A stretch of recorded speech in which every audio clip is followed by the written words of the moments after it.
Thomas Brennan stood in the snow holding the telegram that would end his loneliness or destroy what was left of his heart. The widow was coming. But the wire didn't mention the two half-starved children clinging to her skirts, or the debt collector riding 3 days behind them with a warrant, or the secret she carried that could unravel everything. When the stagecoach door opened and 3 pairs of desperate eyes met his, Tom made a choice that would set the whole territory talking. Some called it mercy. Others called it madness. He called it the only decent thing left to do. Before we begin, please subscribe and follow this story to the end. Comment what city you're watching from so I can see how far this story has traveled. Now, let's begin. The snow fell like judgment that December morning, thick and relentless, covering the Montana Territory in silence so complete it felt like the world had stopped breathing. Thomas Brennan had been awake since before dawn, standing at the window of his ranch house, watching the storm gather strength, knowing that somewhere out there on the frozen road, a woman he'd never met was traveling toward a life she probably didn't want with a man she'd agreed to marry because hunger leaves few choices. He'd sent the money 3 weeks ago. $40 for passage from St. Louis, enough for a dress and shoes if she was careful enough to prove he wasn't looking for free labor disguised as a wife. The agency letter had been brief. Margaret Holloway, age 28.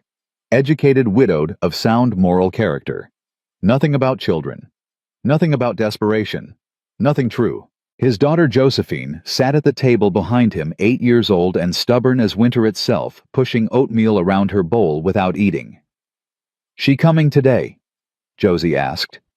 "Stage is due at noon," Tom said. "If the snow don't stop it." "Hope it does." He turned to look at her. "That ain't kind." "Don't care." Josie's chin lifted. "Mama wouldn't want some stranger here." Tom's jaw tightened. His wife Anna had been dead 3 years, taken by fever so sudden he still woke some mornings expecting to find her beside him. "Your mama would want you raised proper," he said quietly. "Can't do that alone." "Been doing fine so far." "Fine ain't the same as right." Josie stood scraping her chair back hard enough to scar the floor. "I ain't calling her mama." "Nobody's asking you to." "Good." She grabbed her coat from the hook. "I'll be in the barn." "Josie."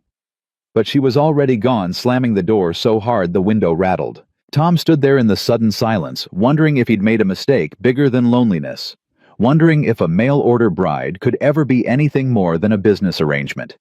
Neither party wanted, wondering if he'd just invited heartbreak back into a house that had barely survived it the first time. The stagecoach arrived 2 hours late, crawling up the mountain road, through snow that had turned the world white and treacherous. Tom stood on the porch watching it come, hat pulled low, coat buttoned tight, every muscle in his body tense with something that felt too much like fear. When the coach finally stopped and the driver climbed down, shaking snow from his hat, Tom saw the man's face and knew something was wrong. "She here," Tom called. The driver spat into the snow. "She's here, but there's more." "More what?" "More people." The driver pulled open the coach door. "Good luck, mister. You're gonna need it." The first person to step down wasn't a woman but a boy, maybe 14, tall and thin, with eyes that burned with anger, even from 20 feet away. He looked at Tom, the way men look at something they'd like to destroy, then turned to help someone inside. A woman appeared next. Not the neat, composed bride Tom had imagined, but someone who looked like she'd been traveling for weeks through hell itself. Her dress was good quality once, but now streaked with mud and worn through at the elbows. Her dark hair hung loose around her face, and her eyes, Tom would remember those eyes for the rest of his life, held the kind of exhaustion that goes deeper than lack of sleep. It was the exhaustion of someone who'd run out of hope so many times she'd stopped believing it existed. She stepped down carefully, one hand gripping the coach door, the other reaching back inside. That's when Tom saw the third passenger, a little girl, maybe 5 years old, so small and pale she looked like she might disappear into the snow. She didn't make a sound as the woman Margaret, Tom assumed, lifted her down and held her close. The driver tossed down 2 battered carpet bags and a small trunk. "That's everything," he said. "You paid through to here, ma'am. Anything else is between you and him." Margaret nodded slowly. The boy moved closer to her, positioning himself like a shield. Tom stepped off the porch, his boots crunching through 6 inches of fresh snow. When he got close enough to see her face clearly, he stopped. There were bruises there, faded yellow and green, mostly hidden, but visible when the light hit right. Old injuries trying to heal. "Mrs. Holloway," he said. "Miss," she corrected quietly. "I never married. The agency, they thought widow sounded better." The first lie revealed. Tom glanced at the children, then back at her. "And these? My brother Samuel." She touched the boy's shoulder. He jerked away from her hand. "And my niece Annie. Her mother, my sister, died 6 months ago. There was no one else." "Letter didn't mention children." "I know." Her voice was steady despite everything. "I thought if I told the truth, no one would answer. I was right. 3 agencies turned me away. Your money came from the 4th, and by then I was desperate enough to lie." The snow fell harder. The wind picked up, cutting through Tom's coat like it wasn't there. Behind him, he heard the barn door open. Josie would be watching now, taking all this in, adding it to whatever list of grievances she was building against the stranger who'd invaded her home. Tom looked at the boy Samuel, whose eyes promised violence if Tom said the wrong thing. He looked at the little girl Annie, who hadn't made a sound or changed expression since climbing down from the coach. He looked at Margaret, who stood there waiting for rejection, because it was all she'd learned to expect. The driver cleared his throat. "Mister, I got a schedule." "Then go," Tom said. "What about them?" Tom took a long breath, feeling the cold air burn his lungs. He thought about the empty house behind him, about Josie growing up wild without a woman's guidance, about the loneliness that had made him write to that agency in the first place. He thought about Anna, who'd once told him the measure of a man wasn't what he could carry alone, but what he was willing to share. "They're staying," he said. Margaret's eyes widened. "All of us. That's what I said.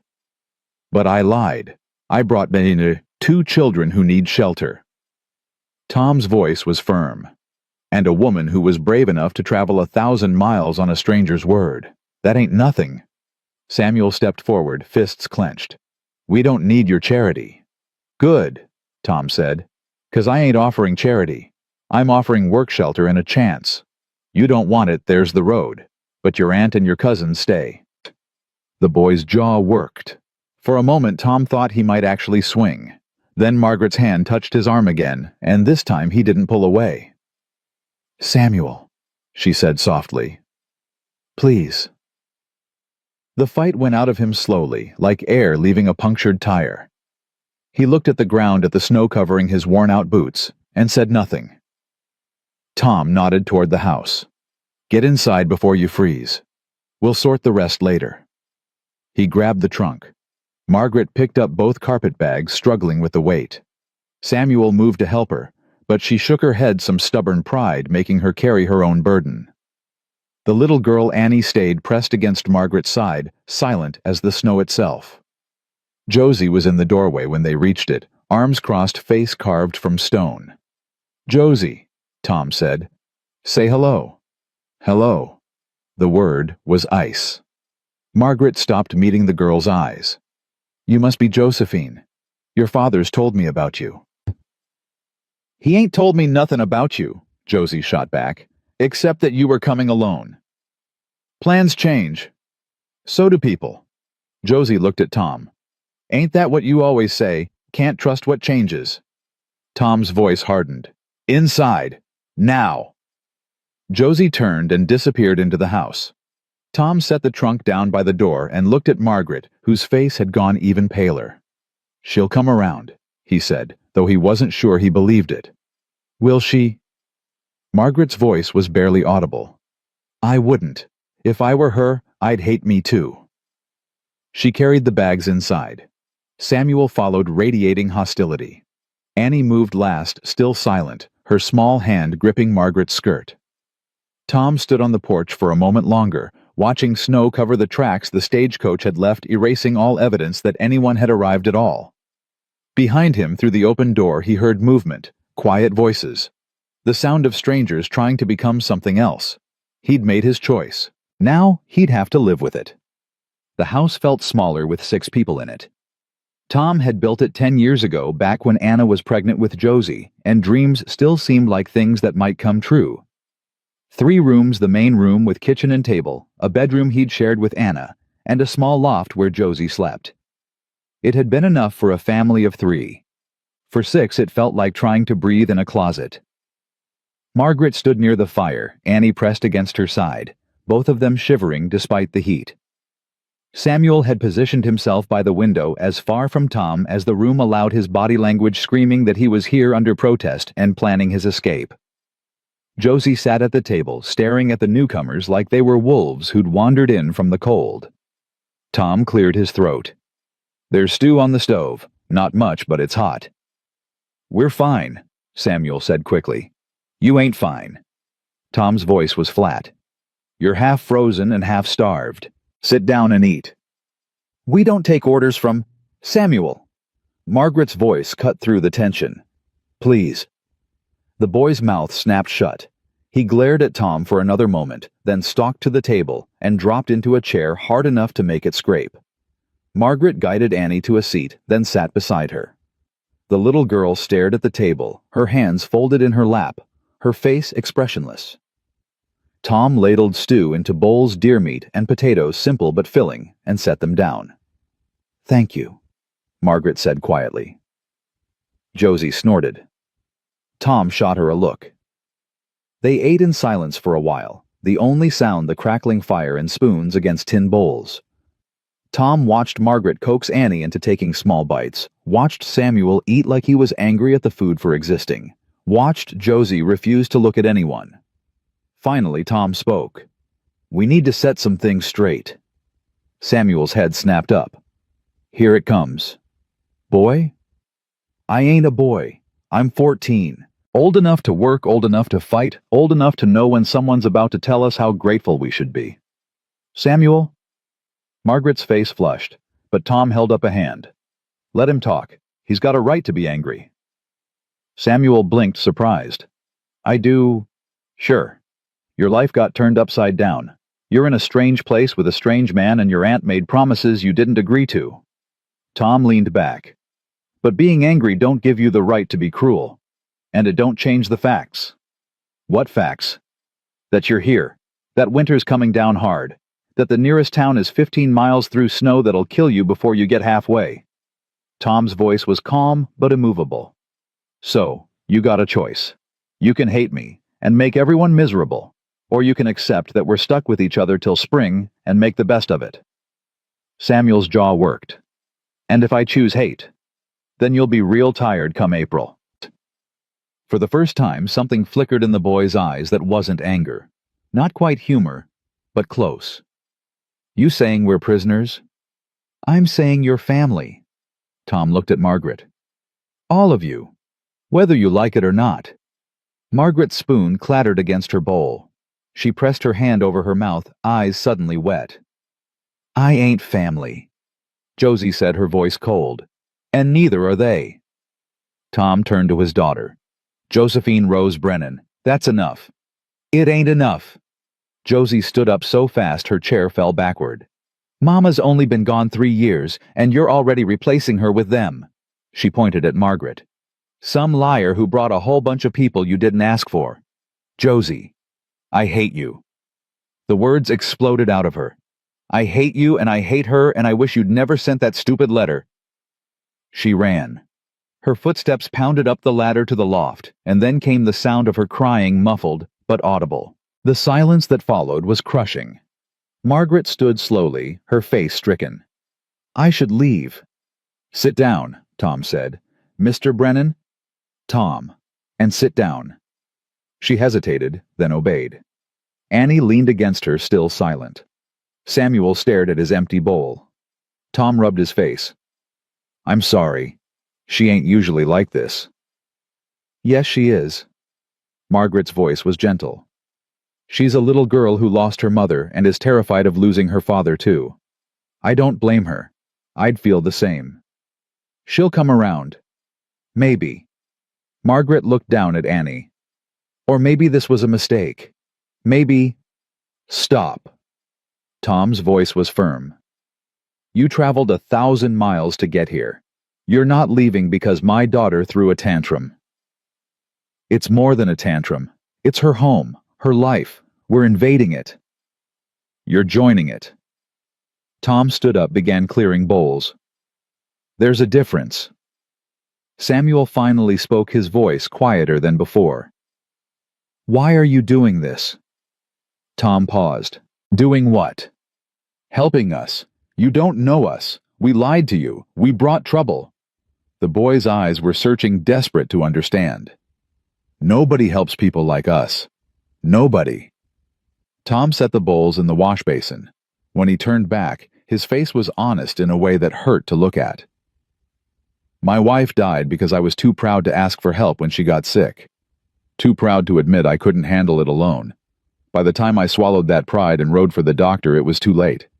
He paused. I learned something from that. Learned that refusing help ain't strength. It's just fear wearing a different coat. Margaret's hand was pressed over her heart. Mr. Brennan, Tom, I don't know what to say. Don't say nothing. He glanced toward the loft where Josie's crying had finally quieted. Just give it time. Give her time. Give all of this time. Samuel stood up slowly. Where do we sleep? You'll take my room tonight. I'll bunk out in the barn. No. Margaret shook her head. We can't take your bed. You can and you will. It's too cold for the children in the barn, and I ain't putting you in the loft with Josie when she's liable to push you off the edge. Tom managed a tired smile.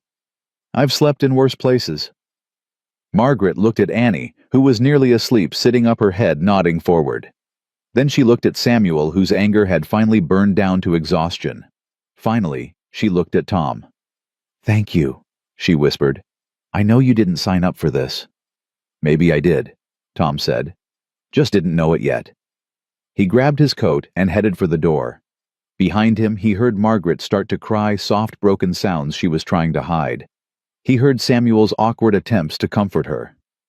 He heard Annie's continued silence, which somehow felt louder than any scream. Outside, the snow had stopped. The sky was clearing, revealing stars so bright and cold they looked like ice. Tom stood on the porch for a moment, breathing the frozen air, thinking about choices and consequences, and the way life never quite goes the way you plan it. From the barn, his horse whinnied softly. From the loft, Josie was silent. From the bedroom, Margaret's quiet weeping finally faded. Tom pulled his coat tighter and walked toward the barn, leaving footprints in fresh snow that would be covered by morning, leaving behind a house full of strangers who might, if they were lucky and stubborn enough someday, become something more. The night stretched ahead, long and cold and uncertain. But for the first time in 3 years, Thomas Brennan's house wasn't empty. And that, he thought, was a start. Morning came with the kind of cold that makes bones ache. Tom woke in the barn before dawn, his breath fogging in the air, hay stuck to his coat. He'd barely slept. Every time he closed his eyes, he saw Margaret's bruised face, Samuel's anger, Annie's terrifying silence, Josie's tears. A whole collection of broken people under one roof, held together by nothing but his stubborn refusal to turn them away. He fed the horses, milked, the cow did all the morning chores by lantern light. By the time he approached the house, smoke was rising from the chimney. Someone was already awake. He stomped snow off his boots and pushed the door open. Margaret stood at the stove, still wearing yesterday's wrinkled dress, her hair hastily pinned. She jumped when he entered, then tried to cover her nervousness with a small smile. "I hope you don't mind," she said. "I found the coffee, and there were eggs." The smell hit him, coffee and fried eggs, and something else, bread maybe. His stomach growled. "You didn't have to." "I wanted to earn my keep." "You ain't a servant." "Then what am I?" The question hung between them, honest and raw. "I don't know what to call this. What we are." Tom hung his coat on the hook. "Guess we'll figure that out as we go." She turned back to the stove. Her hands shook slightly as she worked. "The children are still asleep. All of them. I checked on Josephine. She was curled up in her blankets facing the wall. She does that when she's upset. Does she have reason to be upset often? Tom paused. Since Anna died, yeah, she does. Margaret cracked another egg into the pan. What was she like, your wife? Strong, stubborn, could outwork most men I knew. Tom sat at the table. She loved this place, loved making it a home. When she died, it stopped being one. And you thought bringing in a stranger would fix that. I thought bringing in someone who needed fixing might remind me how it's done. Margaret looked at him over her shoulder, something shifting in her eyes. You're not what I expected. What did you expect? Someone cruel, or someone desperate enough to overlook anything? She set a plate in front of him.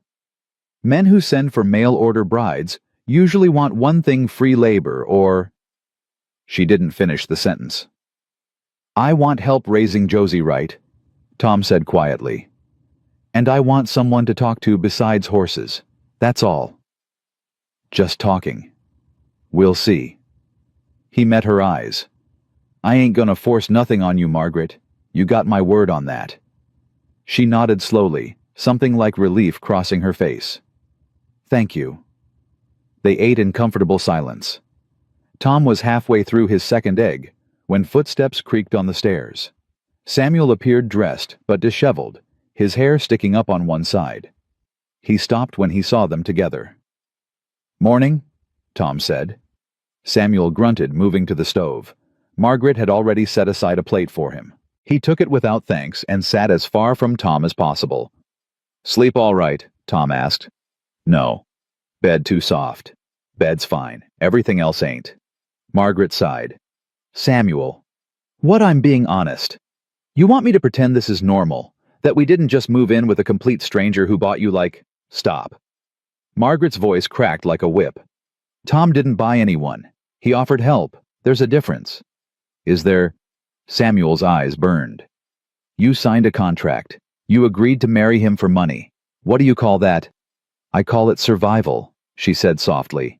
Something you'll understand better when you're older. I understand plenty now. Tom stood up, scraping his chair back. Both of them looked at him.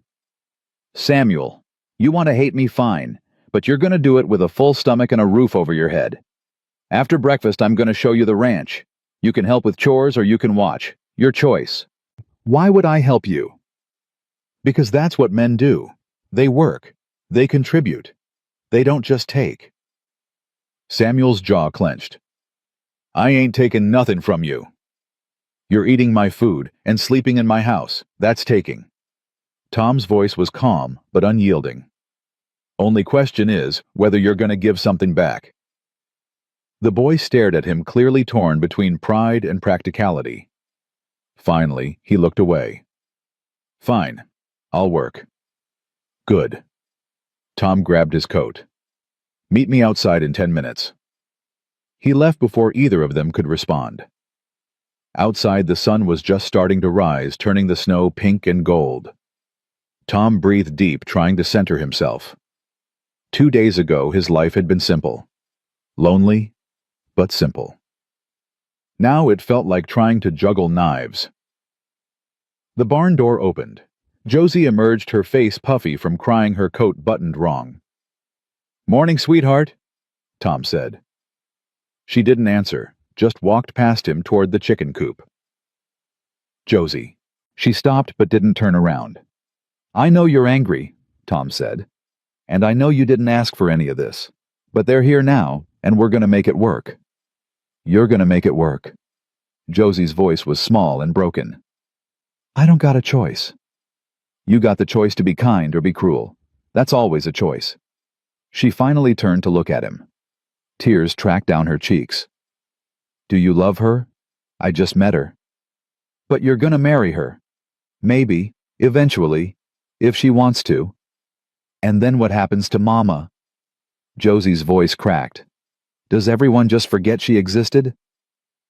Tom crossed the distance between them and knelt in the snow so they were eye to eye. I will never forget your Mama. Not one single day.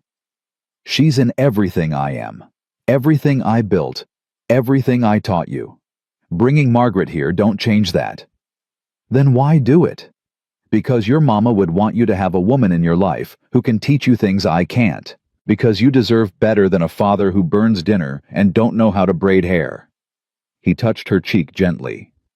And because I'm tired of being alone. Josie's face crumpled. She threw herself at him, sobbing into his shoulder. Tom held her tight, feeling her small body shake with grief that was 3 years old and still raw as yesterday.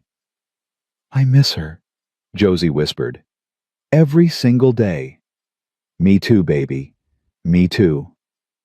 They stayed like that until her crying slowed. When she finally pulled back, she wiped her nose on her sleeve. I don't want to like them. You don't have to like them right away. Just give them a chance. The little girl don't talk. I noticed. Why not? Tom thought about Annie's hollow eyes, Margaret's bruises, the way they'd all flinched when the stagecoach door first opened. I think she's been hurt, and sometimes when people get hurt bad enough, words stop being safe. Josie was quiet for a moment. Can I go see the horses? Sure, but come back for midday meal. She nodded and headed toward the barn, her small figure disappearing into the shadows. Tom watched her go, then turned back toward the house. Through the window he could see Margaret clearing dishes while Annie sat at the table motionless as a doll. Samuel appeared beside him, startling him. She always that sad? Most days, Tom admitted. My aunt's sad too, just hides it better. Tom looked at the boy. Up close he could see the resemblance, same dark hair, same strong chin. What happened to your sister Margaret's sister, I mean? Samuel's face hardened. Her husband happened. Beat her till she couldn't get out of bed. Then one night he hit her wrong and she just didn't wake up. Left Annie behind, and the law said the husband still had rights to her even though he'd killed her mama. Tom's blood went cold. Margaret took the girl. Stole her according to the law. That's why we left. Why we kept moving. He's got men looking for us. Samuel met his eyes. You should know that. We bring danger with us. How close are they?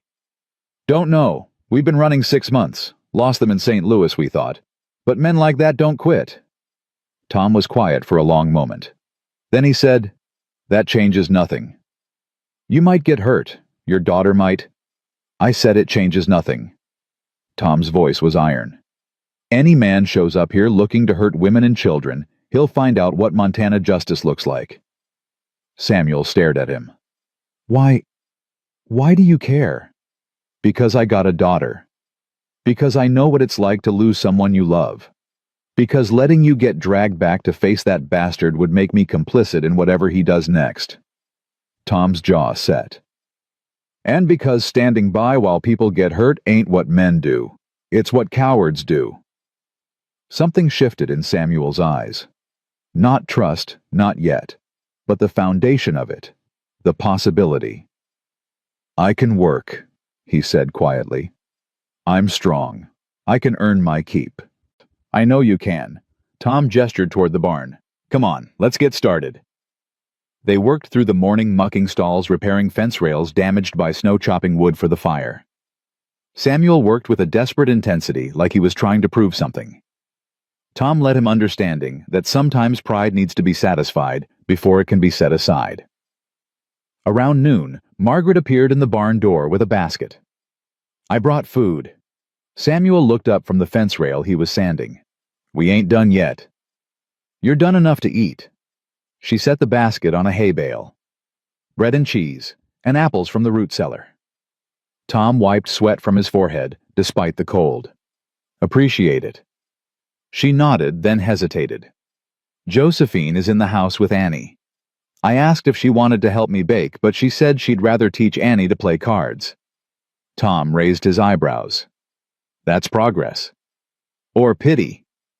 But Margaret smiled slightly. Either way, Annie's sitting up straighter than I've seen in months. There's something about your daughter, she's fierce, but Annie responds to that. Josie's got her mama's fire, Tom said. Sometimes I'm grateful for it. Other times I'm terrified of it. Margaret laughed softly. It was the first real laugh he'd heard from her. She'll be formidable when she grows up. She already is. They ate together, the three of them, sitting on hay bales in the barn, while snow fell gently outside. Samuel wolfed down his food, then went back to work without being asked. Margaret stayed. "He likes you," she said quietly, watching her brother. "He tolerates me." For Samuel, that's the same thing. She picked at her bread. "He hasn't trusted anyone since our father died. That was 5 years ago. Our mother was already gone. We had nobody." "What happened?" "Cholera took Mama when I was 16. Papa tried to keep us together, but the farm failed. He died from working himself to death trying to save it." Her voice was matter-of-fact, like she'd told this story too many times to cry over it anymore.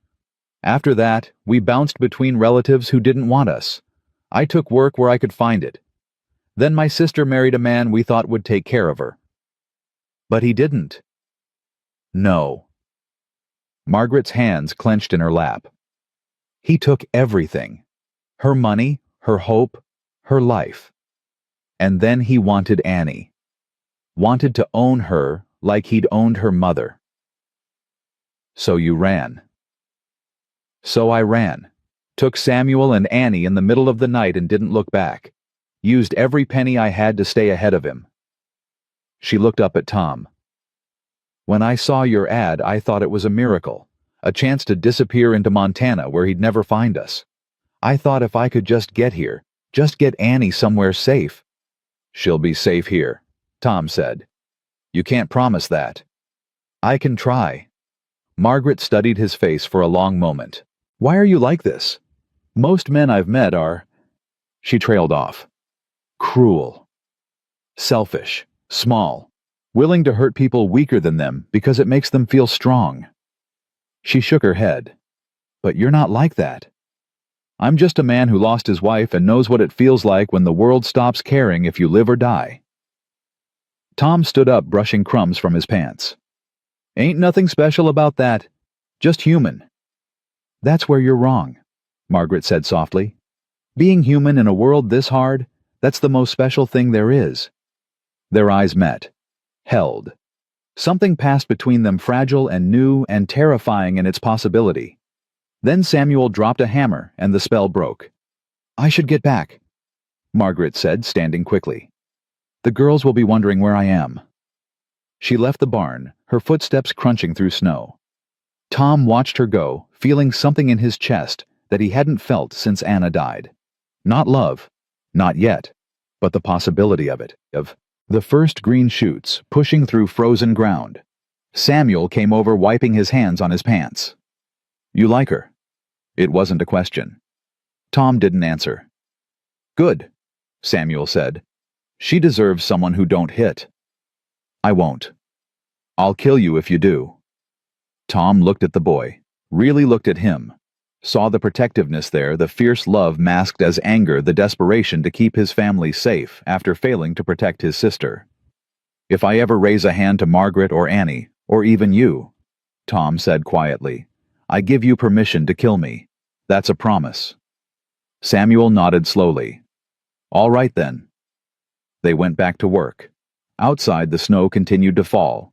Inside the house, two little girls sat at a table playing cards, building something neither of them had names for yet. And somewhere on the horizon, storm clouds gathered. Not from weather, but from the past catching up.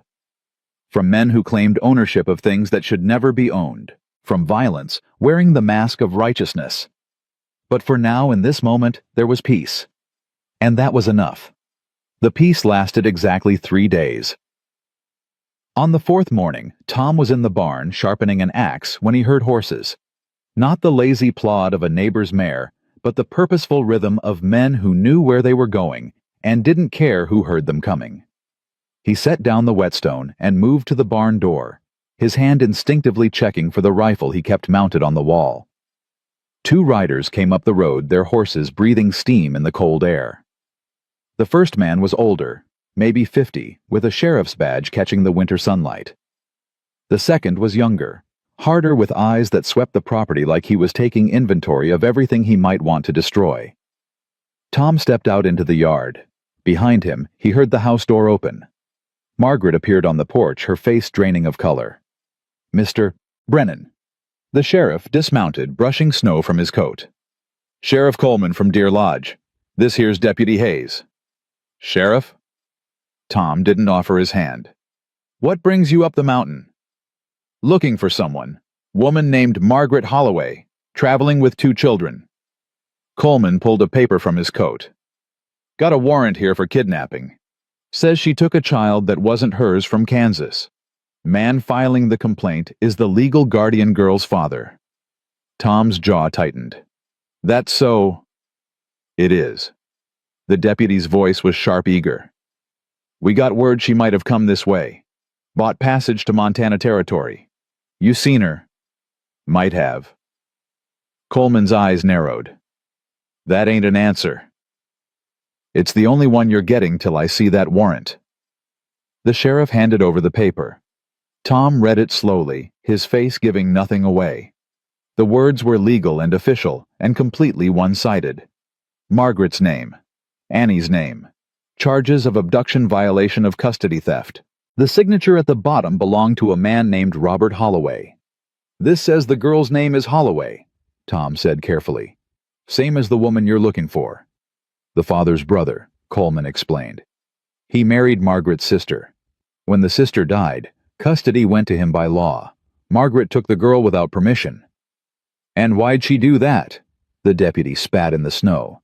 "Don't matter why. Law's the law." "It matters to me."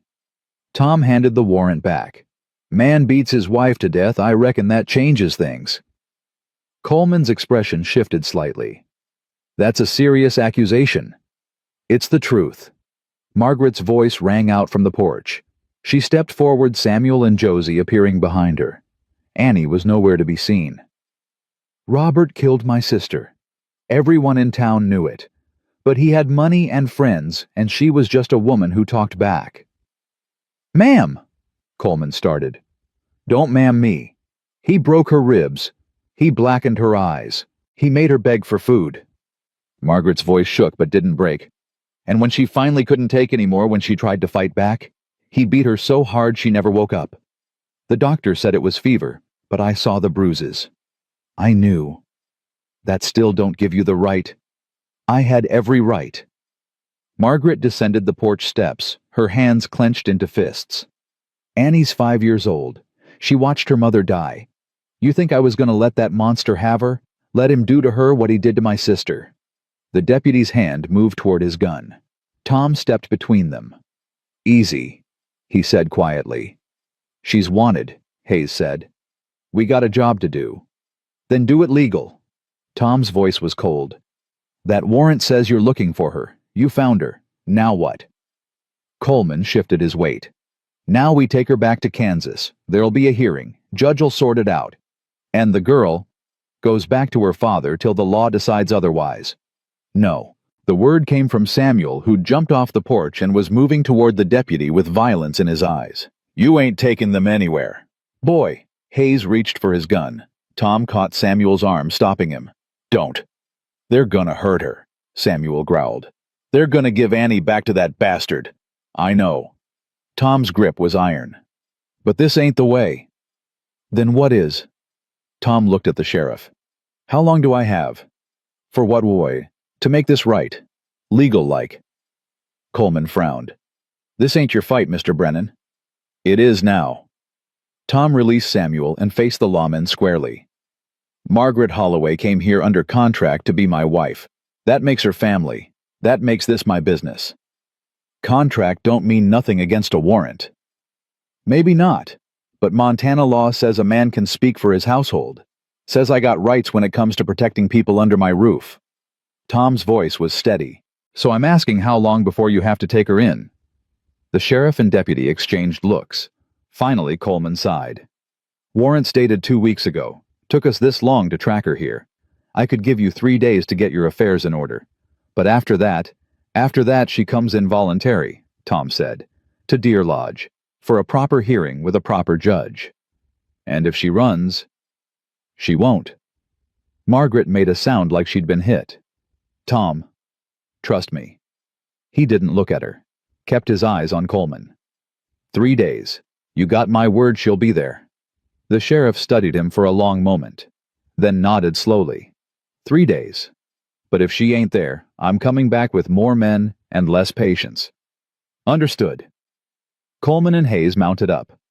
As they turned their horses, the deputy called back. You're making a mistake, Brennan. Woman like that ain't worth trouble. Tom watched them ride away until they disappeared into the trees. Then he turned to face Margaret, whose face was streaked with tears. You gave me to them, she whispered. I bought you time. Time for what?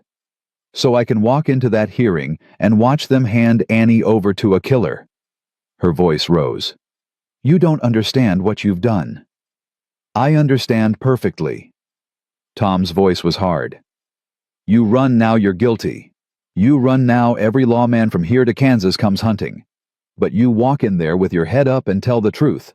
The truth don't matter, not to men like that. Then we make it matter. Tom moved closer. Margaret, listen to me. You got 3 days to find proof. 3 days to get testimony. 3 days to build a case that even a Kansas judge can't ignore. There is no proof. Everyone in town was too scared to speak up. Then we find someone who ain't scared. Tom looked at Samuel. You know anyone?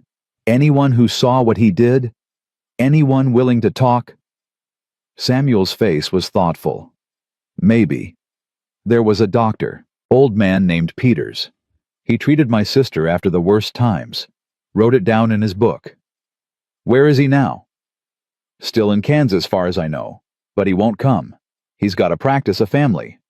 Everyone's got something to lose, Tom said. Question is whether they're willing to lose it for what's right. He turned to Margaret. Write him a letter. Tonight. Tell him what's happening.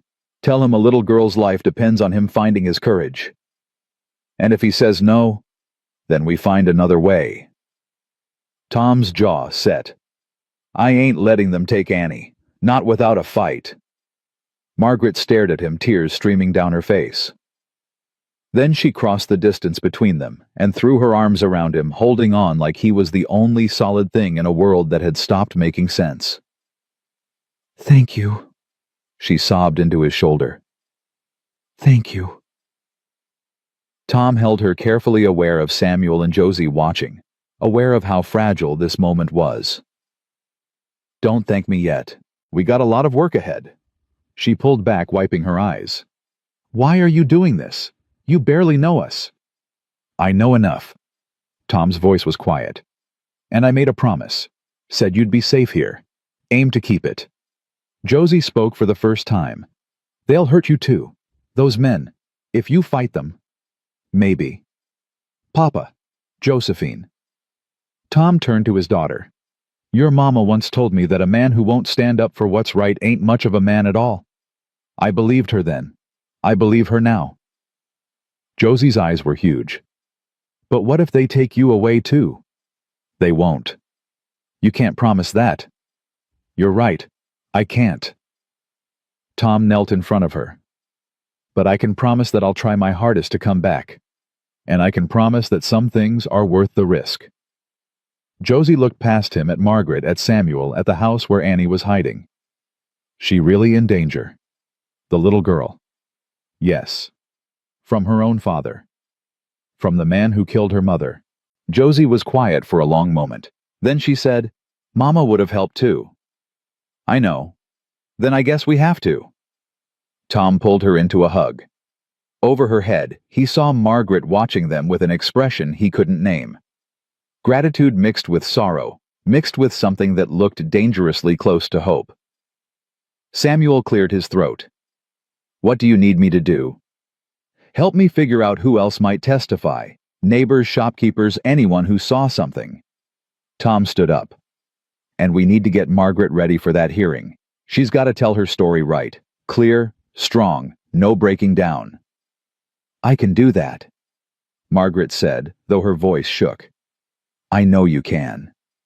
Tom looked at each of them in turn. We got 3 days, that's it. 3 days to save a little girl's life. So we don't sleep much, we don't waste time, and we don't give up. Agreed? Agreed, Samuel said immediately. Josie nodded. Agreed. Margaret took a shaky breath. Agreed. Good. Tom started toward the house. "Let's get to work." That night, the house blazed with lamplight long after dark.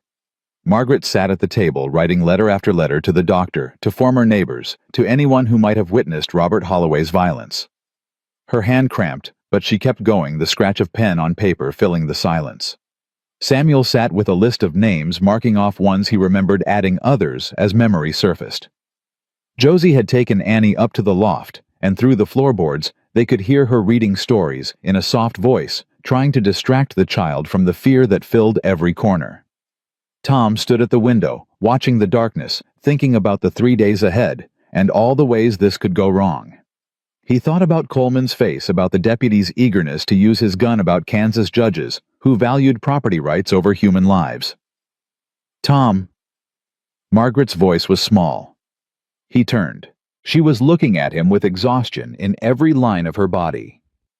"What if this don't work?" she asked. "What if we do everything right and they still take her?" Tom crossed the room and sat down across from her.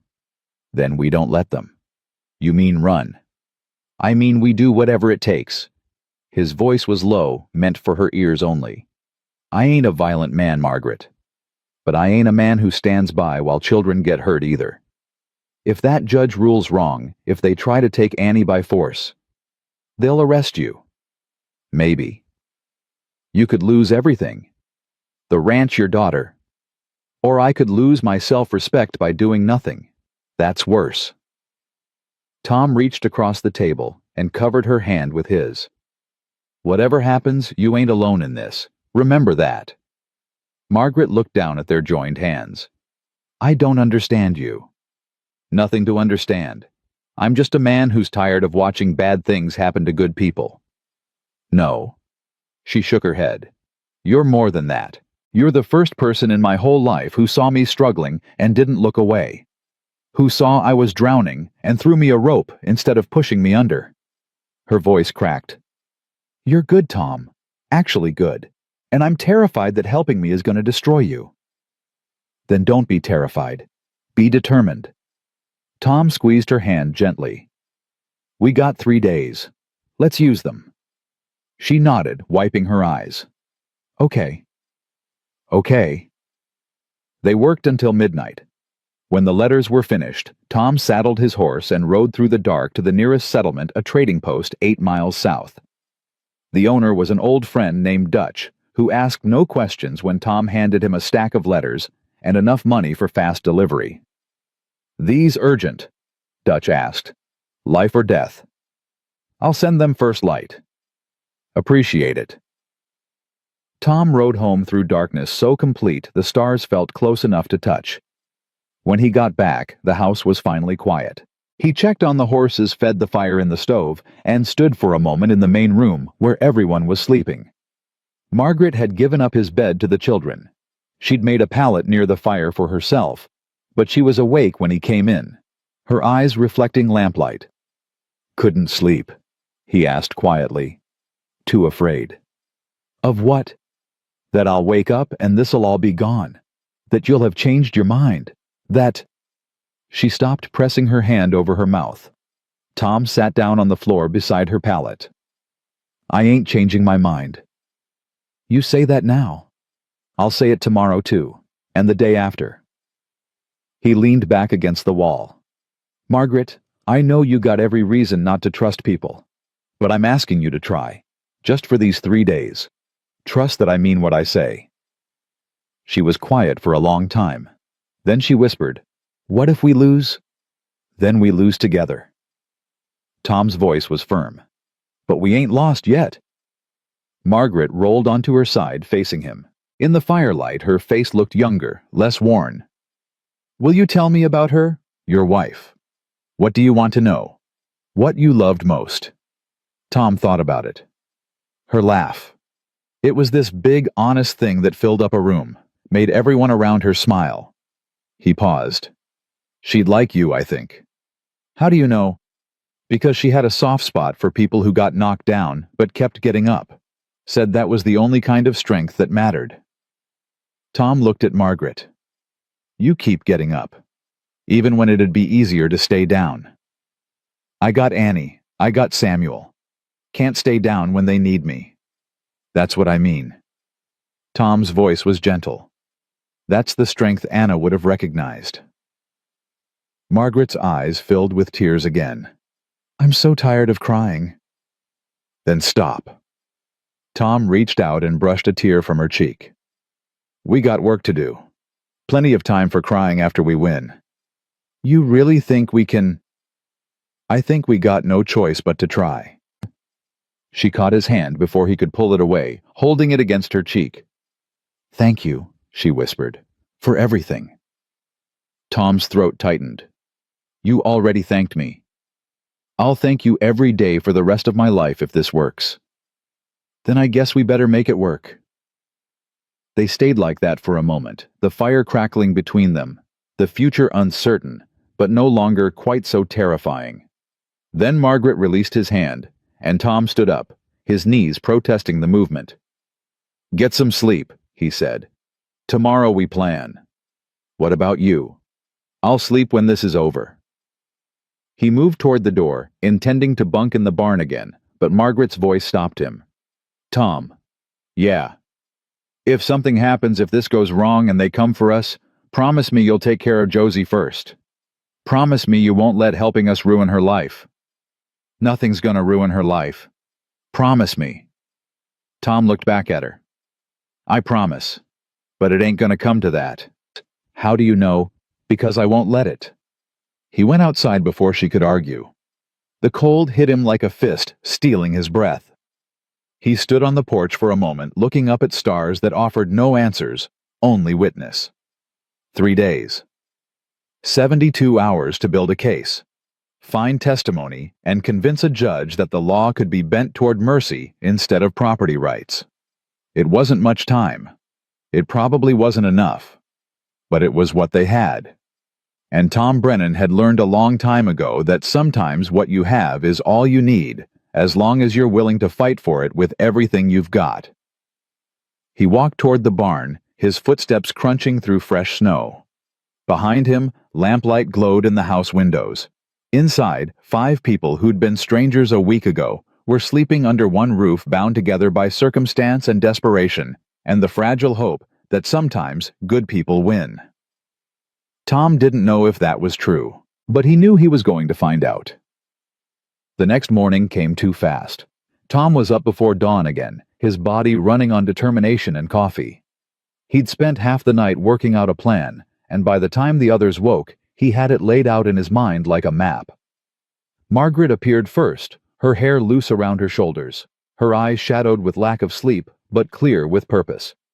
I've been thinking, she said without preamble, about the hearing, about what they'll ask me. And they're gonna say I'm a kidnapper, that I stole a child for selfish reasons, that I'm unfit. She poured herself coffee with shaking hands. I need to be ready for that. You will be. How do you know? Because you're gonna practice. Tom sat down at the table. Right now. Pretend I'm the judge. Tell me why you took Annie. Margaret's face paled. Now. No better time. She set down her cup, wiped her hands on her skirt, and took a breath. I took her because her father... Her legal guardian. Tom corrected. That's what they'll call him. Margaret's jaw clenched. Her legal guardian was killing her mother. I saw it happen. I watched my sister fade away, saw the bruises, heard her crying through the walls. And when she died, when he... Her voice broke. Don't stop, Tom said gently. They'll try to make you stop. Don't let them. She nodded, gathering herself. When my sister died, I knew Annie was next. Not right away, maybe, but eventually. Men like Robert, they don't just hit once. They keep hitting until there's nothing left to hit. Her hands were fists on the table. I couldn't let that happen. I couldn't watch another person I loved die because I was too scared to act. Why didn't you go to the authorities? I did. I went to the sheriff. Told him everything. He said it was a domestic matter. Said Robert had rights as a husband and father. Said unless I had real proof witnesses who'd testify, there was nothing he could do. Margaret's voice hardened. So I made a choice. I chose Annie's life over the law. Tom leaned back. That's good. That's real good. But they're gonna ask why you ran, why you didn't stay and fight legal-like. Because the law protects men like Robert. It always has. Margaret met his eyes. I'm a woman with no money, no property, no power. He's a man with all three. Who do you think the law sides with? The law's supposed to be blind. But it ain't, and you know it. Tom nodded slowly. You're right. I do. He stood up. Keep that fire. Keep that certainty. Walk into that hearing and make them see what you see, that protecting Annie ain't a crime. It's the most human thing you could have done. And if they don't see it, then we move to Plan B, which is still working on it. Samuel came down from the loft, Josie and Annie trailing behind him. The little girl was holding Josie's hand, which was progress neither adult commented on, but both noticed. I remembered something, Samuel said. About the doctor, Peters. He's got a daughter. She married a merchant in Great Falls. If we could find her, convince her to wire him. That's good thinking. Tom grabbed his coat. You know her married name, Collins. Jenny Collins. Then I'm writing to Great Falls. Tom looked at Margaret. You keep writing letters. Send more if you think of anyone. And keep practicing your testimony. How long will you be gone? Back by nightfall if the roads are clear. He turned to Samuel. You're in charge while I'm away. Anything happens, anything feels wrong, you fire 3 shots into the air. I'll hear it. Samuel straightened. Yes, sir. Tom almost smiled at the sir. Almost. Then he was out the door and mounting his horse, riding hard toward a town 30 miles away with nothing but hope and stubbornness to guide him. Great Falls was bigger than Tom liked. Too many people, too much noise, too easy to get lost in the crowd. But it meant anonymity too, which helped when you were asking questions about people who might not want to be found. He found Jenny Collins at her husband's general store, a woman in her 30s, with her father's kind eyes and her mother's stern mouth. When Tom explained why he'd come, her face closed up like a door slamming shut. I can't help you, she said immediately. Can't or won't. Both. She busied herself arranging canned goods on a shelf. What happened to that family is tragic, but my father can't get involved. He's got too much to lose. A little girl's got more to lose. That's not my problem. Tom stepped closer, lowering his voice. You know what Robert Holloway did. Your father treated his wife. He saw the injuries. He knows the truth. Knowing and proving are different things. Then let him prove it. Let him testify. Jenny's hands stilled.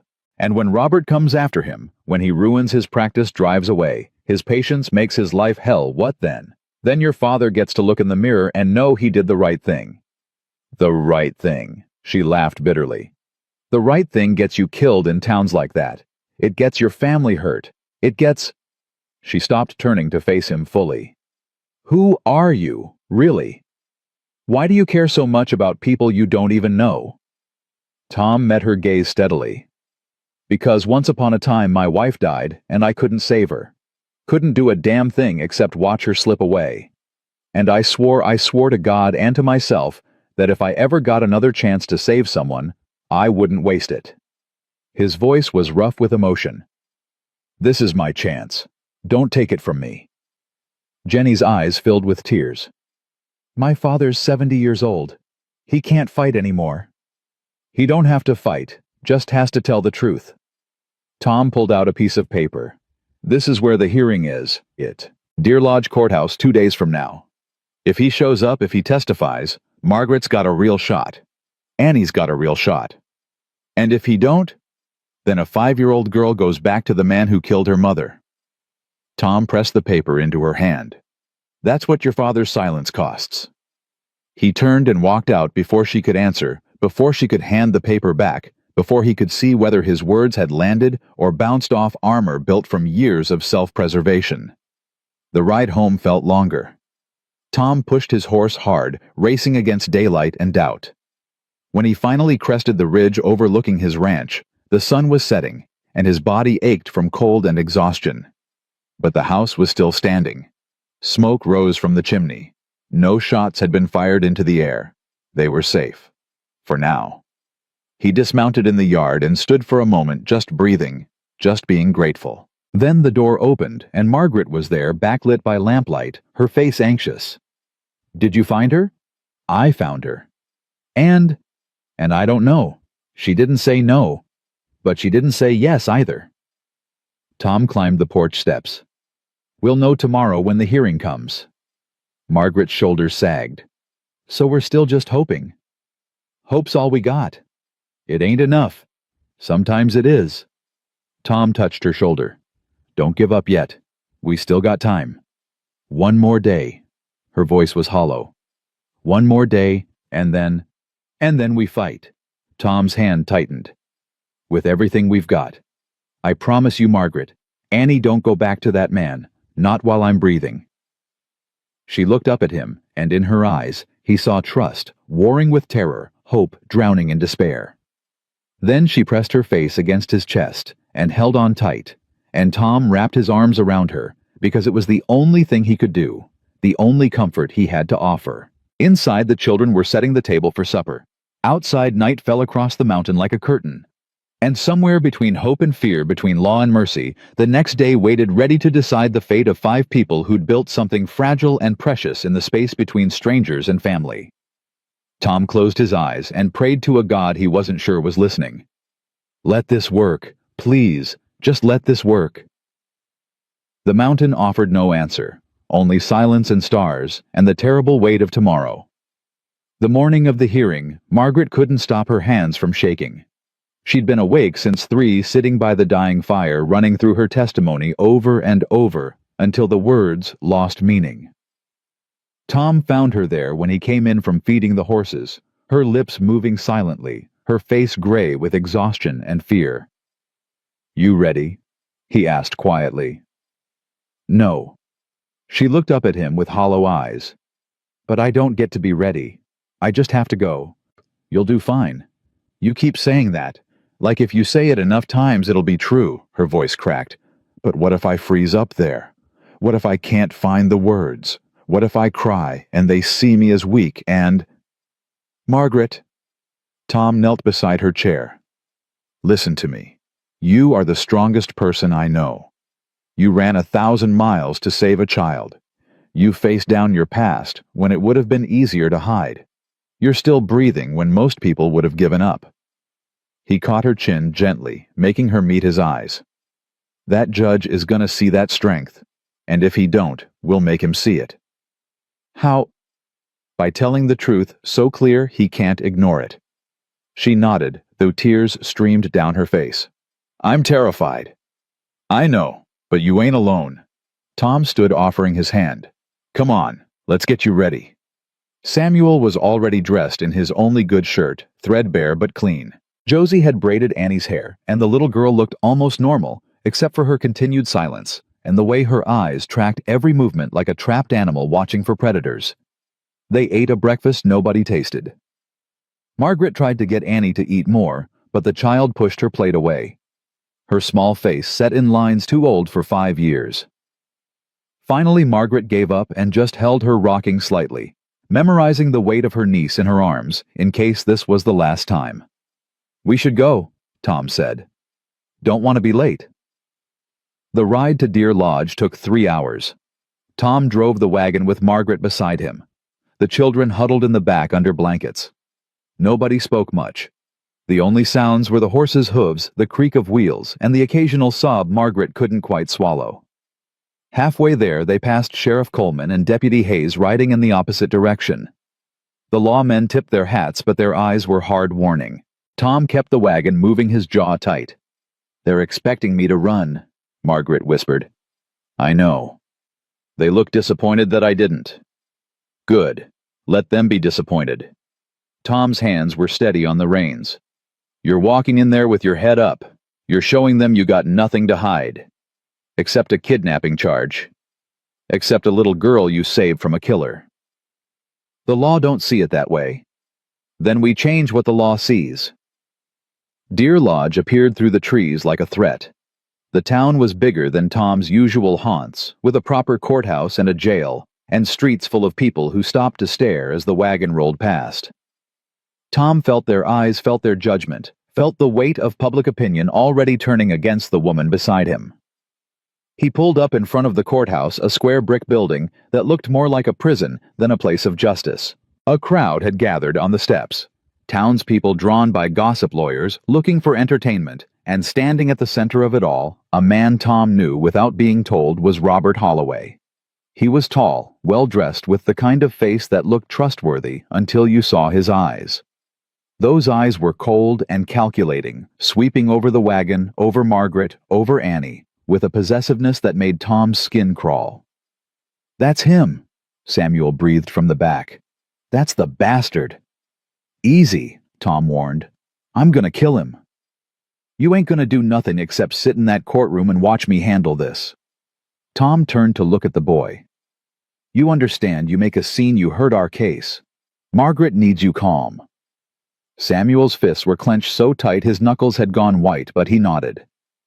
Tom climbed down and helped Margaret from the wagon. She was trembling so hard she could barely stand. Behind them, Josie lifted Annie down, while Samuel jumped out, his body coiled tight with barely controlled rage. Robert Holloway moved forward, his lawyer beside him, a sharp-eyed man in an expensive suit who smiled like a shark. "Margaret," Robert said, his voice smooth as oil. "It's been a long time." "Not long enough."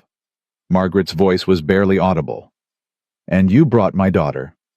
Robert's eyes fixed on Annie. "Hello, sweetheart. Did you miss Papa?" Annie buried her face in Margaret's skirt, her small body rigid with terror. The movement was answer enough, but Robert just smiled. "She's shy. That's all right. We'll have plenty of time to reacquaint ourselves." He turned to his lawyer. "Mr. Patterson, I believe we're ready to proceed." The lawyer nodded. "Indeed. Shall we go inside?" Tom stepped forward, positioning himself between Robert and Margaret. "She ain't going nowhere near him till the judge says so." Robert's smile didn't waver, but his eyes went cold. "And who might you be?" "Thomas Brennan. Margaret's intended." "Ah, the mail-order husband." Robert's tone dripped with condescension. "I heard you took in my daughter and her kidnapper. Very charitable of you. Foolish, but charitable."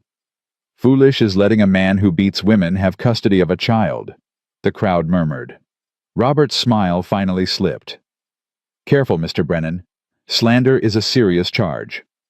Truth's a defense. We'll see what the judge thinks about your truth." Robert turned away. "Come along, Patterson. Let's finish this." They disappeared into the courthouse.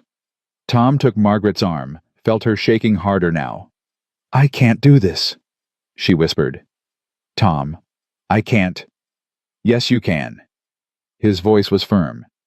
"You can because you have to. Because Annie needs you to. Because running now means losing everything." He looked down at her. "You're stronger than him. You're stronger than all of them. Show them." She took a shuddering breath, then another, forcing steel into her spine. "Okay. Okay." They climbed the courthouse steps together, Tom and Margaret in front, Samuel and Josie flanking them with Annie between. People parted to let them through, some faces sympathetic, most suspicious.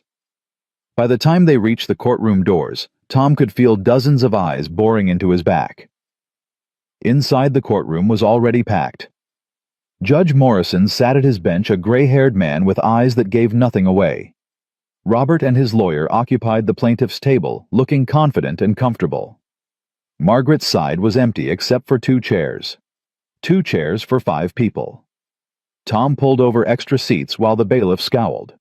Margaret sat with Annie in her lap, the child's silence somehow louder than all the murmuring around them. Samuel and Josie sat behind their young faces, set in identical expressions of defiant protectiveness. Judge Morrison banged his gavel. "Court is in session. Case of Holloway versus Holloway regarding custody of minor child Annie Elizabeth Holloway." He looked at Margaret. "Miss Holloway, you stand accused of kidnapping. How do you plead?" Margaret stood, her legs barely supporting her. "Not guilty, Your Honor." "On what grounds?" "On the grounds that I saved her life." The courtroom erupted. Morrison banged his gavel again. "Order, Mr. Patterson, present your case." Robert's lawyer stood smooth and polished. Your Honor, the facts are simple. My client, Robert Holloway, is the legal guardian and natural father of Annie Holloway. 6 months ago, the defendant absconded with the child without permission, without legal authority, and without regard for Mr. Holloway's parental rights. She has been in willful violation of the law ever since. We ask that the child be returned immediately, and that Miss Holloway face criminal charges for her actions. Miss Holloway. Morrison looked at Margaret. Your response. Margaret stood again, and this time Tom stood with her. Your Honor, may I speak on her behalf? And you are? Thomas Brennan. He hesitated. I'm her family. Morrison's eyebrows rose. Family how? She came west to marry me. That makes her my responsibility. I see. And you're willing to speak to these charges? I'm willing to tell you what kind of man Robert Holloway is. I'm willing to tell you that Margaret didn't kidnap Annie, she rescued her from a killer. The courtroom exploded again. Patterson was on his feet shouting objections. Robert's face had gone red. Morrison's gavel rang out like gunshots. Mr. Brennan, you will refrain from slanderous accusations, or I will hold you in contempt. It ain't slander if it's true, Your Honor. Do you have proof? Working on it. Then sit down until you have it. Morrison's voice was hard. Miss Holloway, answer the question. Did you take the child without Mr. Holloway's permission? Margaret's voice was stronger now, fueled by Tom's presence beside her. I did. Then by law you are guilty of kidnapping. By law maybe, but by God and conscience I'm guilty of nothing except caring whether a child lives or dies. Margaret's hands were shaking, but her voice didn't break. My sister married that man. She thought she was getting a husband. Instead, she got a monster who beat her for 6 years, who broke her bones and her spirit, who killed her when she finally tried to fight back. That's a lie. Robert was on his feet. Your Honor, she's making wild accusations. Sit down, Mr. Holloway. Morrison's eyes were on Margaret now. Continue. I saw the bruises. I heard her crying. I begged her to leave, but she was too scared, and by the time she found courage, it was too late. Margaret's voice cracked. When she died, I knew Annie was next. I'd watched my sister die from that man's fists. I wasn't going to watch my niece die too, so I took her. I ran, and I'd do it again. The courtroom was silent now. Morrison leaned back in his chair, studying Margaret's face. Those are serious accusations. Do you have witnesses, medical records? Anything beyond your word? I have the truth. The truth, Miss Holloway, requires evidence. Morrison looked at Patterson. Does your client have anything to say to these charges? Robert stood, and Tom saw the mask slide perfectly into place. The wounded father, the grieving husband, the misunderstood man. Your Honor, my wife's death was tragic. She fell ill with fever and died despite my best efforts to save her. As for these accusations of violence, he shook his head sadly. My sister-in-law has always been unstable, prone to wild imaginings. I believe she's confused her own trauma with events that never happened. Liar, Samuel hissed from behind. Tom shot him a warning look. Morrison frowned. You're saying there was no abuse? None whatsoever. I loved my wife. I love my daughter. All I want is to take Annie home where she belongs. She belongs with me, Margaret said desperately. Your Honor, please, if you give her back to him. If I give her back to her legal father, you mean? Morrison's voice was gentler now, but no less firm. Miss Holloway, I understand your concern, but the law is clear. Without evidence of abuse, Mr. Holloway's parental rights are absolute. What about her fear? Tom stood again. That child hasn't spoken in 6 months. She won't look at him. She hides when he gets close. Ain't that evidence? It's evidence of trauma from being taken from her home. Patterson interjected smoothly. Children often regress when their routines are disrupted. Or when they're terrorized by men who kill their mothers. Tom's voice was hard. Morrison banged his gavel. Mr. Brennan, one more outburst and you're removed from this courtroom. Is that clear? Crystal? Good. Now. The courtroom doors banged open. Every head turned. An old man stood in the doorway, breathing hard like he'd been running. He wore a dusty traveling coat and carried a medical bag. "Dr. Peters?" Margaret's voice was a strangled whisper. The old man nodded. Behind him, a younger woman appeared, Jenny Collins, her face set with determination. Morrison frowned. "Who are you?" "Dr. Edmund Peters, Your Honor. From Wichita, Kansas." The doctor moved down the aisle, his steps slow but purposeful. "I've come to testify regarding the death of Sarah Holloway and the abuse she suffered at her husband's hands." The courtroom erupted into chaos. Patterson was shouting objections. Robert had gone pale. Morrison's gavel rang out again and again until finally the noise subsided. "Dr. Peters," Morrison said carefully, "you have evidence." "I have medical records documenting every injury Sarah Holloway sustained over 6 years of marriage. Broken ribs, fractured wrist, concussion, bruises consistent with repeated blunt force trauma." The doctor opened his bag and pulled out a leather journal. "I recorded every visit, every injury, every time she told me she fell or walked into a door or made up some excuse to explain away what we both knew was happening." "Those records are private," Patterson said quickly. "Inadmissible." "They're the truth," Peters shot back. "And I'm tired of hiding it. Tired of watching men like Robert Holloway destroy lives while good people look away because it's easier." He looked at Morrison. "You want evidence. Here it is. 6 years of documented abuse, and on the last page the notes from the day Sarah died, notes that clearly state her injuries were inconsistent with fever and entirely consistent with being beaten to death." Morrison took the journal, reading in heavy silence. The courtroom waited. Margaret was crying openly now, Tom's arm around her shoulders. Annie's face was pressed into Margaret's chest, her small body trembling. Robert's lawyer was whispering frantically in his client's ear. Robert himself sat frozen, his mask finally cracking. Finally, Morrison looked up. "Mr. Holloway, do you have anything to say about these records? They're lies." But Robert's voice lacked conviction now. "That doctor was always biased against me. These are dated medical records with detailed descriptions of injuries." Morrison's voice was cold. "Unless you're suggesting Dr. Peters fabricated 6 years of documentation on the chance he might need it someday, I suggest you choose your next words carefully." Robert said nothing. His lawyer started to speak, but Morrison cut him off with a look. "I've heard enough," the judge said. "Based on the evidence presented, I'm ruling in favor of Miss Holloway. Custody of Annie Holloway is hereby granted to Margaret Holloway with the stipulation that Mr.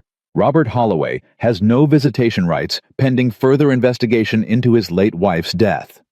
He banged his gavel.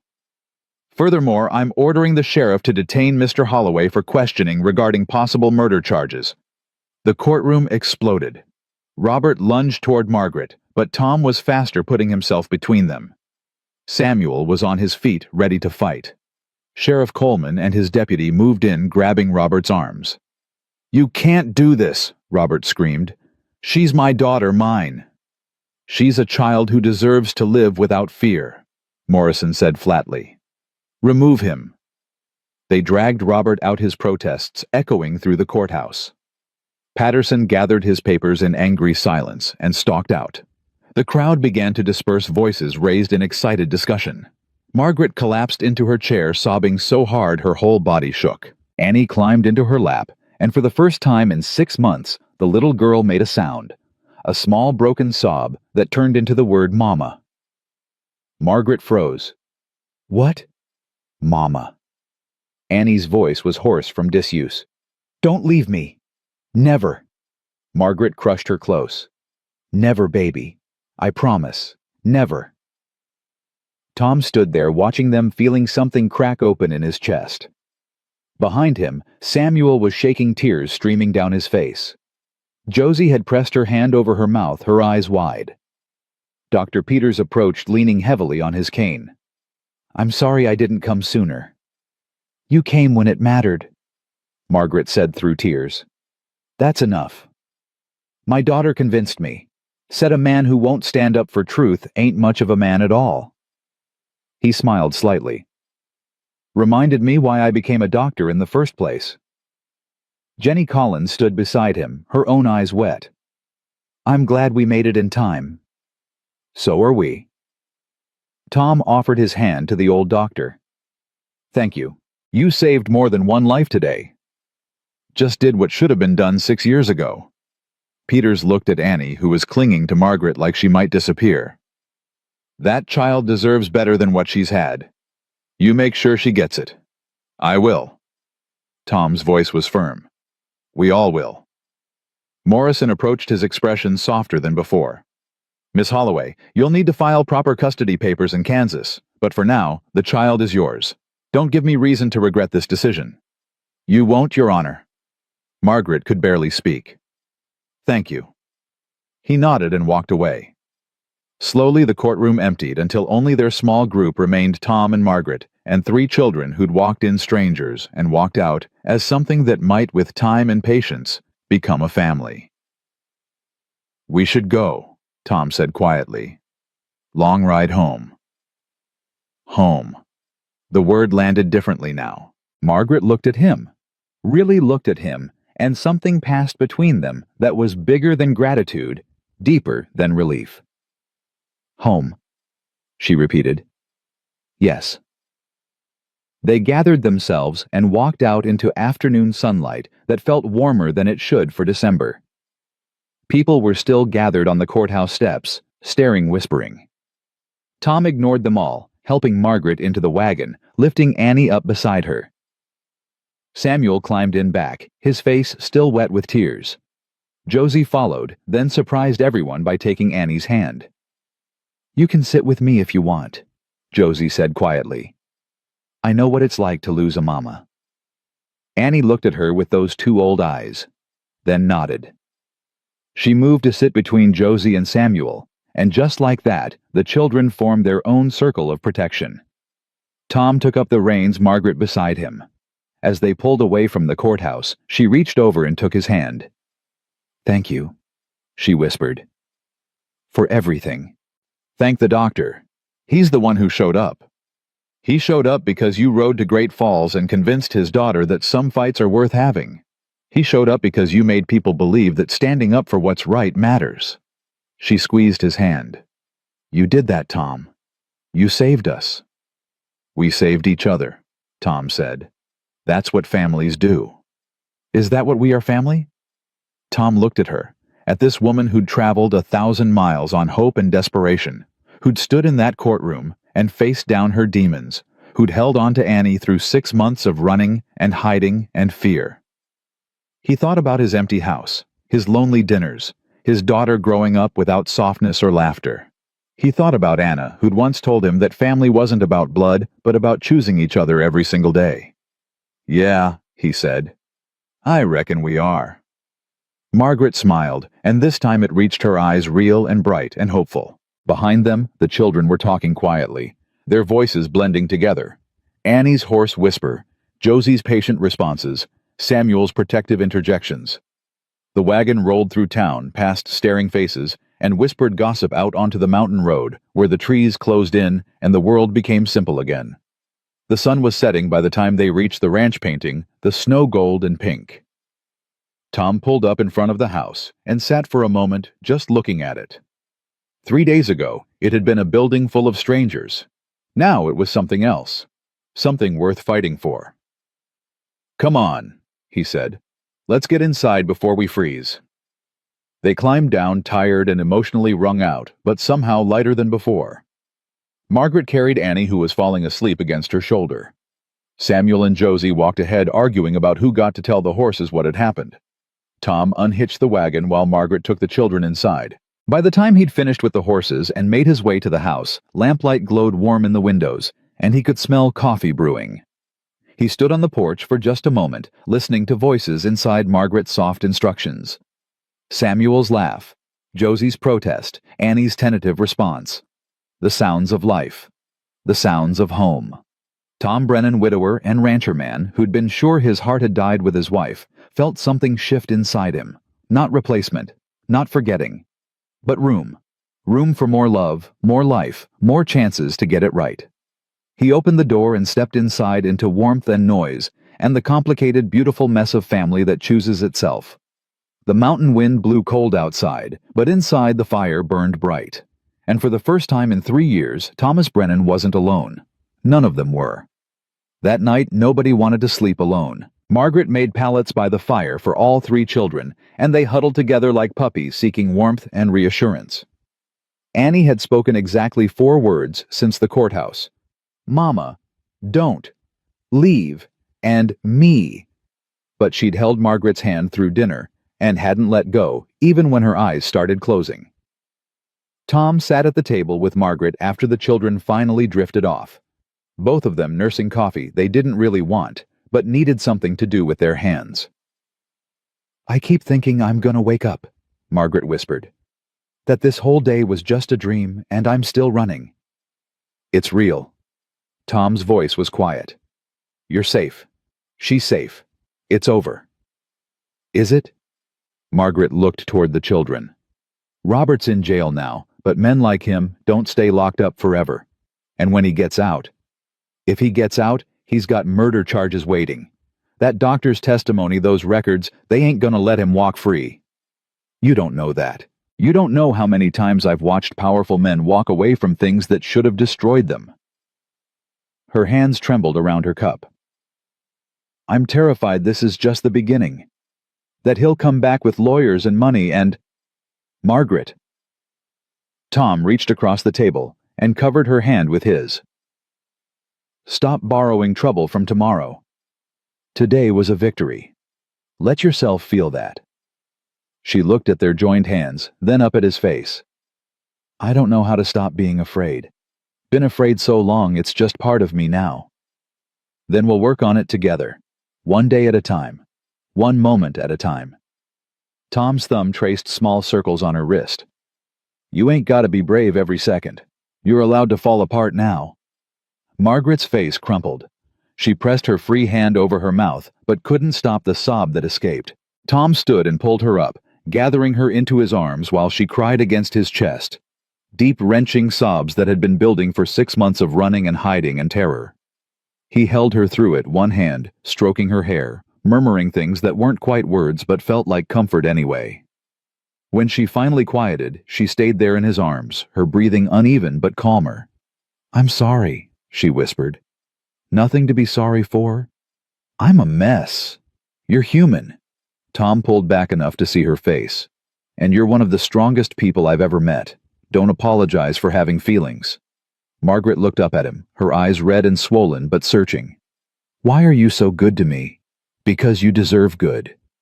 That's not an answer.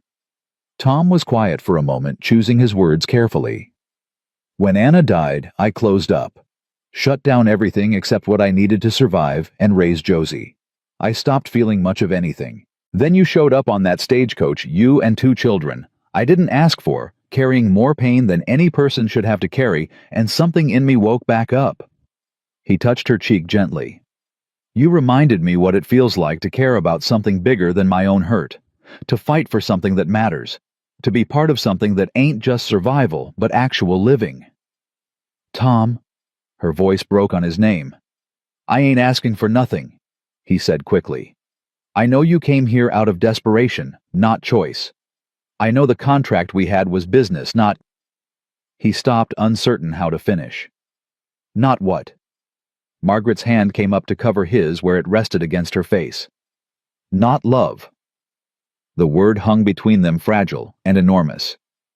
Didn't want to presume, Tom said. What if I wanted you to presume? Her eyes were locked on his now. What if somewhere between that stagecoach and that courtroom, this stopped being about desperation and started being about... She swallowed hard. About something else. Tom's heart was hammering so hard he was sure she could hear it. What kind of something else? The kind where I look at you and feel safe. Where I think about the future, and it don't just look like running anymore. Where I imagine waking up next to you every morning, and that don't scare me, it makes me happy. Margaret's voice was shaking, but steady. The kind where maybe I didn't come here just to escape. Maybe I came here to find home. Tom stared at her, hardly daring to breathe. You mean that... I'm terrified that I mean it. That I'm falling for you after knowing you barely a week. That this is too fast and too much and—" He kissed her. Gentle and careful, and full of all the things he didn't have words for. She made a small sound of surprise, then melted into him, her hands fisting in his shirt. When they finally pulled apart, both of them were breathing hard. "That was—" Margaret started. "Too much?" Tom asked. Suddenly worried he'd pushed too far. "Not enough." She smiled through fresh tears. "Definitely not enough." He kissed her again, slower this time, and she kissed him back like she was trying to prove something, that this was real, that she was here, that hope wasn't something that only existed in dreams. From the floor by the fire, Josie's voice cut through the moment. "If you two are done kissing, Annie just had a nightmare." They broke apart fast, both of them flushed. Josie was sitting up. Annie curled in her lap, the little girl's face wet with tears. "I'm sorry." Margaret hurried over. "Baby, I'm right here." "Bad man," Annie whispered. "Bad man coming." "No, sweetheart. The bad man's locked up. He can't hurt you anymore. Promise?" "I promise." Margaret gathered Annie into her arms. "You're safe now. We all are." Annie clung to her, her small body still trembling. Josie watched with an expression that was part sympathy, part something older and more complicated. "I used to have nightmares about Mama," Josie said quietly. "After she died. Every night for months." "What made them stop?" Margaret asked. "They didn't. Not really. I just learned to remember that the bad stuff already happened. Can't happen twice." Josie looked at Annie. "Your mama's gone, but you're still here. That means you won. The bad man didn't get you. You got away." Annie stared at Josie with those two wise eyes. "You won too." "Yeah, still winning every day I wake up." Josie's voice was fierce. "So are you." It was the most Tom had heard his daughter say to the newcomers, without anger in her voice. Margaret seemed to notice it too, her eyes filling with gratitude. "Thank you," Margaret said softly, "for being kind to her." Josie shrugged, embarrassed by the attention. "She's just a kid. Ain't her fault she got dealt a bad hand." "None of us asked for bad hands," Samuel said from his pallet. He'd been so quiet Tom had assumed he was asleep. "But we're stuck with them anyway. Might as well play them best we can." "When'd you get so wise?" Tom asked.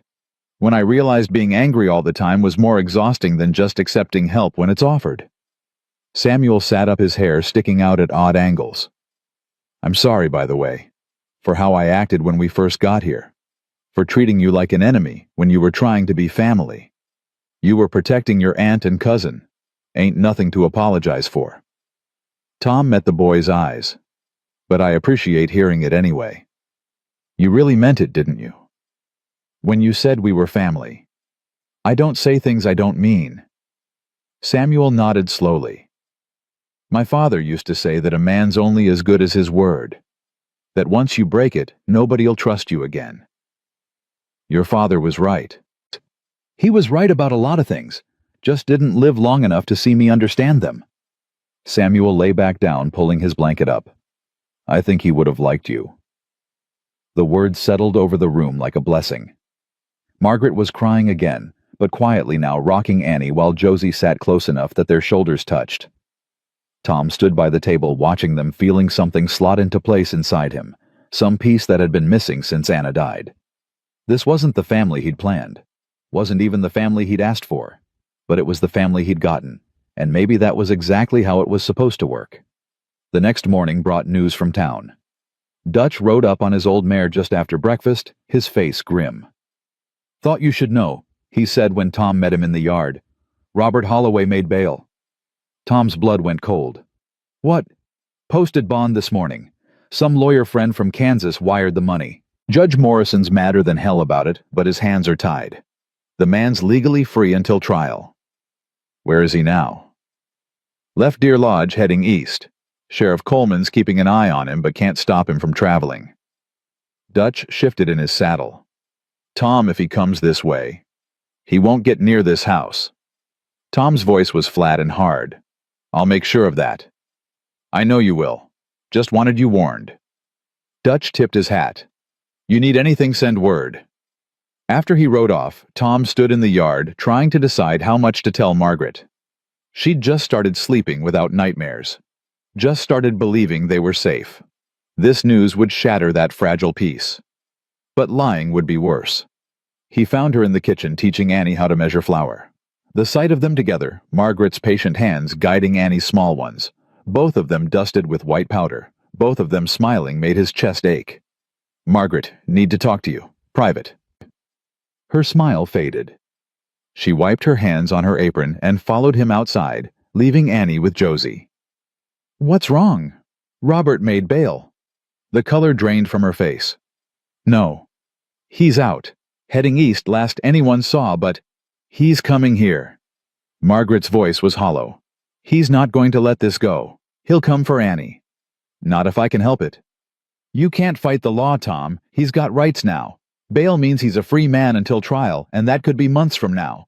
Months where he can hire lawyers, find witnesses, build a case to take her back. Margaret was shaking. We have to run. We have to pack up and leave before... No! Tom caught her shoulders. We ain't running. We just won a legal battle. We got a judge on our side and a doctor who testified against him. Running now makes us look guilty. I don't care how we look, I care about keeping Annie alive. And I care about keeping all of you alive, including you. Tom's grip tightened. You run now. Every lawman in 3 territories comes hunting. You run now, you lose any legal protection we just fought for. You run now. Annie grows up looking over her shoulder for the rest of her life. Better than growing up dead. Is spending every day afraid better than standing and fighting? Margaret jerked away from him. Easy for you to say. You ain't the one he wants. You ain't the one he's gonna destroy to get what he wants. You're right. I ain't the target. Tom's voice was quiet but steel underneath. But I'm standing between you and him anyway. So if he wants to destroy someone, he's got to go through me first. That's what I'm afraid of. Margaret's face crumpled. I can't lose you too. I can't watch another person I care about get hurt because of me. Then don't watch. Help me. Tom stepped closer. We fortify this place. We stay alert.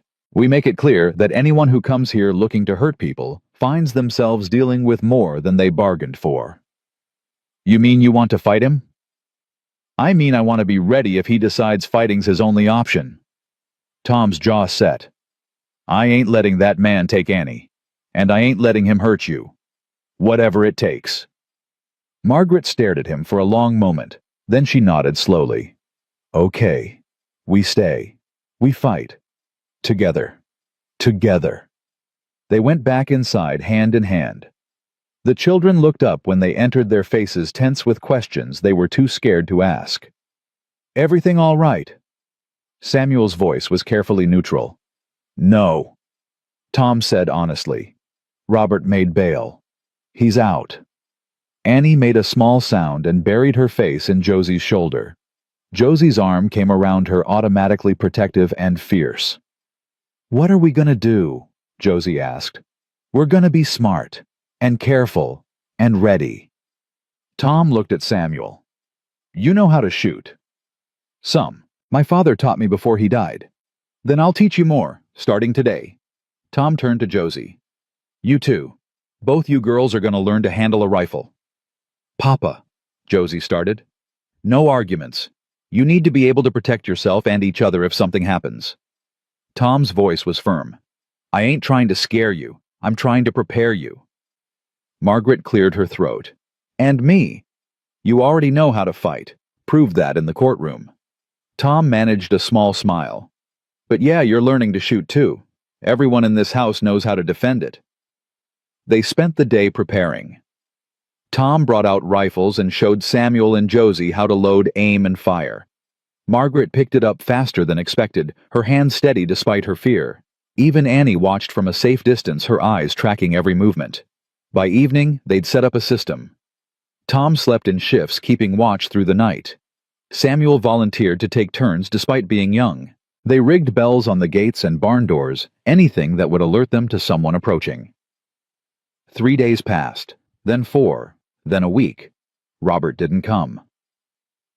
The waiting was almost worse than an actual attack. The constant vigilance, the jumping at every sound, the way Annie regressed into silence again, despite Margaret's best efforts. On the 8th day, Tom was in the barn repairing a saddle when he heard the bells. His hand went to his rifle automatically as he moved to the door. A single rider approached, but it wasn't Robert Holloway. It was Sheriff Coleman, and his face was serious. "Sheriff," Tom called. "What brings you up?" Coleman dismounted slowly. "Got news. Thought you'd want to hear it direct." Margaret appeared on the porch, her face pale. Samuel and Josie flanked her, both of them tense. "Robert Holloway's dead," Coleman said without preamble. The words hung in the air like smoke. Margaret swayed on her feet. Tom was there in 3 strides, catching her arm. "What happened?" Tom's voice was steady despite the shock coursing through him. "Tried to run. Got as far as Wyoming before a marshal caught up with him. He pulled a gun, marshal fired back." Coleman shook his head. "Died in the street. Coroner confirmed it this morning." "You're sure?" Margaret's voice was barely audible. "You're absolutely sure. Saw the body myself before I rode out here. It's him. He's dead." Coleman looked at her with something like sympathy. "You can stop running now, ma'am. It's over." Margaret made a sound that was half laugh, half sob. Her knees gave out, and Tom caught her, lowering them both to the ground, while she shook apart in his arms. "He's really gone," she gasped. Really gone," Tom murmured into her hair. "You're safe. Annie's safe. It's over."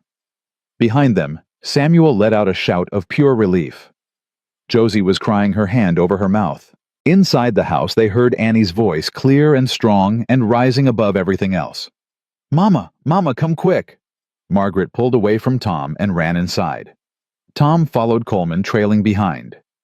They found Annie standing in the middle of the room, her face alight with something that might have been joy. "The bad man's gone?" Annie asked. "Yes, baby, he's gone. Forever." "So I can stay? I can stay here forever." Forever and ever. Annie threw herself at Margaret, and for the first time since her mother died, the little girl laughed. It was a rusty sound, like something long unused, finally remembering its purpose, but it was real and bright and full of hope. Josie laughed too, then Samuel, then Margaret. Tom found himself smiling so wide his face hurt, and even Coleman was grinning despite the grim nature of his news. "Well," the sheriff said, "guess I'll leave you folks to it." "Appreciate you coming all this way to tell us," Tom said, shaking his hand. "Least I could do." Coleman tipped his hat to Margaret. "You take care of that little one, ma'am. She's been through hell and back." "I will. I promise." After Coleman left, the house erupted into something that felt like celebration, even though nobody quite knew how to celebrate a death. But it wasn't really the death they were celebrating, it was the life that could finally begin now. The future that was no longer shadowed by fear. That night, they had a real dinner. Margaret cooked enough food for 10 people, her hands moving with a confidence they hadn't had before. Samuel and Josie set the table together, their earlier antagonism completely gone. Annie helped by placing a flower she'd drawn at each seat, crooked and childish, but beautiful in its honesty. Tom watched them all, feeling something profound settle into his bones. This was his family now. Not by blood or even by choice initially, but by survival and struggle, and choosing each other every day despite everything. When they sat down to eat, Margaret raised her water glass. "To second chances," she said, her voice steady. "To family," Tom added. "To being brave," Josie said. "To not running anymore." Samuel contributed. Annie looked around at all of them, then lifted her own small glass. "To home." They clinked glasses and drank, and in that moment, Tom Brennan understood something fundamental about life, that family wasn't about perfection or planning. It was about showing up. About fighting for each other. about choosing love even when fear said to run. They ate and laughed and told stories long into the night.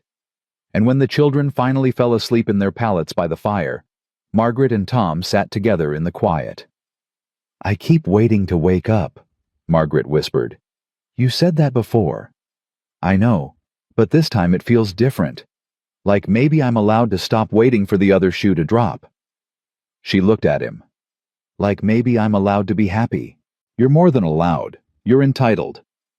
Tom took her hand. "Question is, what kind of happy you want?" "What do you mean?" "I mean, we got options now. You're free. Annie's safe. You could go anywhere, do anything. Don't have to stay here if you don't want to." Margaret was quiet for a long moment. Then she said, "You trying to get rid of me, Thomas Brennan?" "Opposite. I'm trying to make sure you're staying for the right reasons."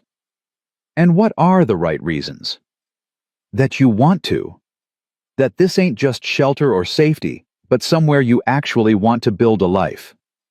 Margaret turned to face him fully. "Tom, I have been running for so long, I forgot what it felt like to want to stay somewhere. But here with you with the children, I'm not running anymore. I'm choosing, and I'm choosing this. I'm choosing you." Tom's throat was tight. "You sure?" "More sure than I've been about anything in my life." She squeezed his hand. "So if that offer of marriage still stands, it stands. Then ask me properly." Tom laughed, then slid off his chair and knelt in front of her. "Margaret Holloway, would you do me the honor of becoming my wife, of helping me raise these children and run this ranch and build a life that's worth all the fighting we did to get here?" "Yes." She was crying and smiling at the same time.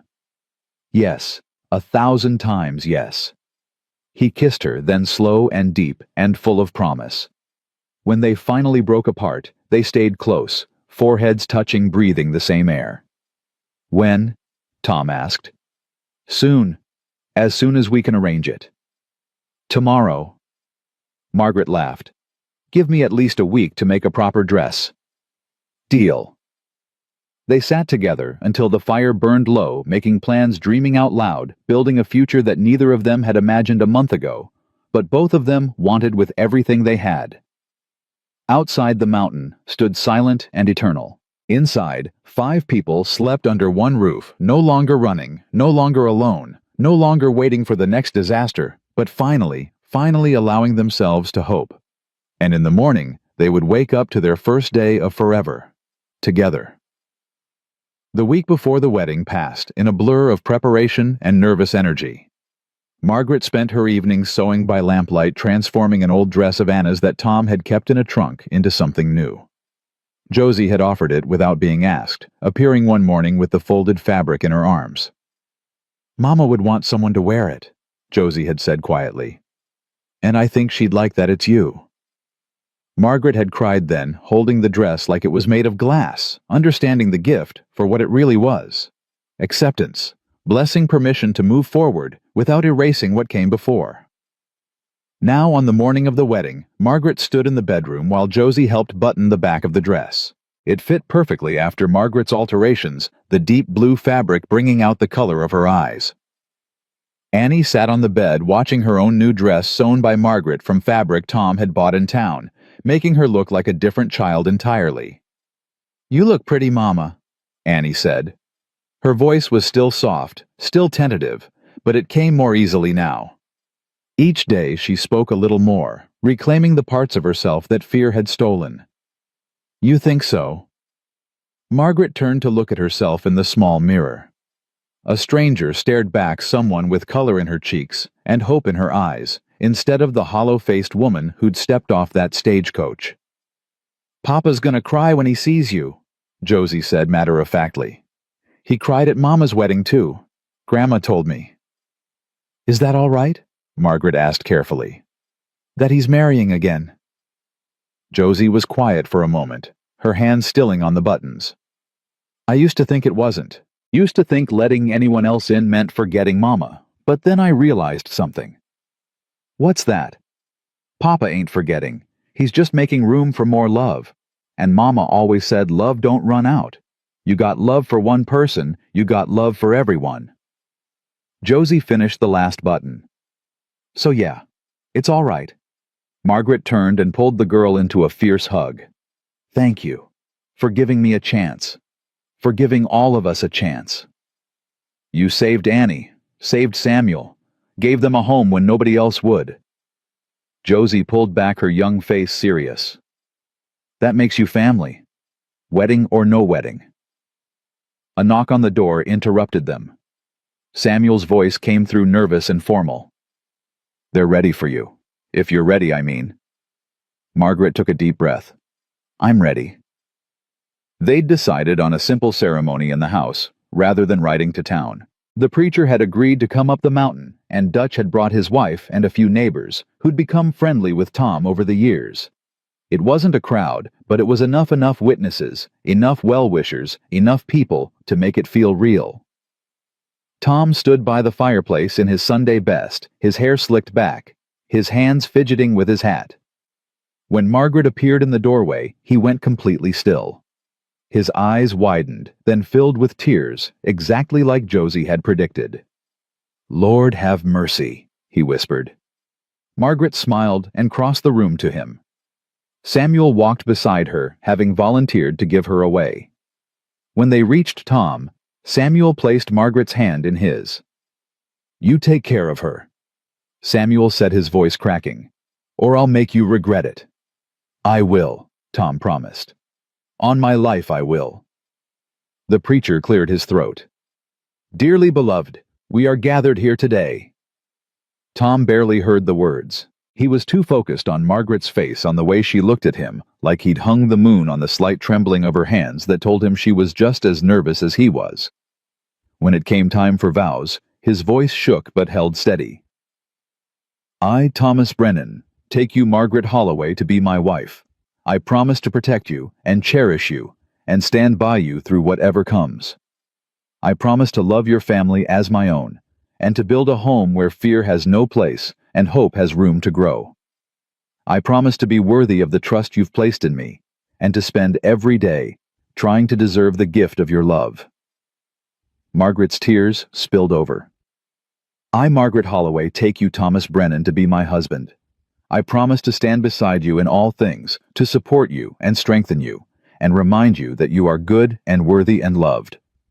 I promise to honor the memory of what came before, while building a future that's all our own. I promise to love your daughter as I love my own family, and to make this house a home for all of us. And I promise to never stop being grateful that you saw worth in me when I couldn't see it in myself. The preacher smiled. By the power vested in me, I now pronounce you husband and wife. Tom, you may kiss your bride. Tom cupped Margaret's face in his calloused hands and kissed her gently, reverently, like she was something precious that might break. When they pulled apart, the small gathering erupted in applause. Josie was crying openly now.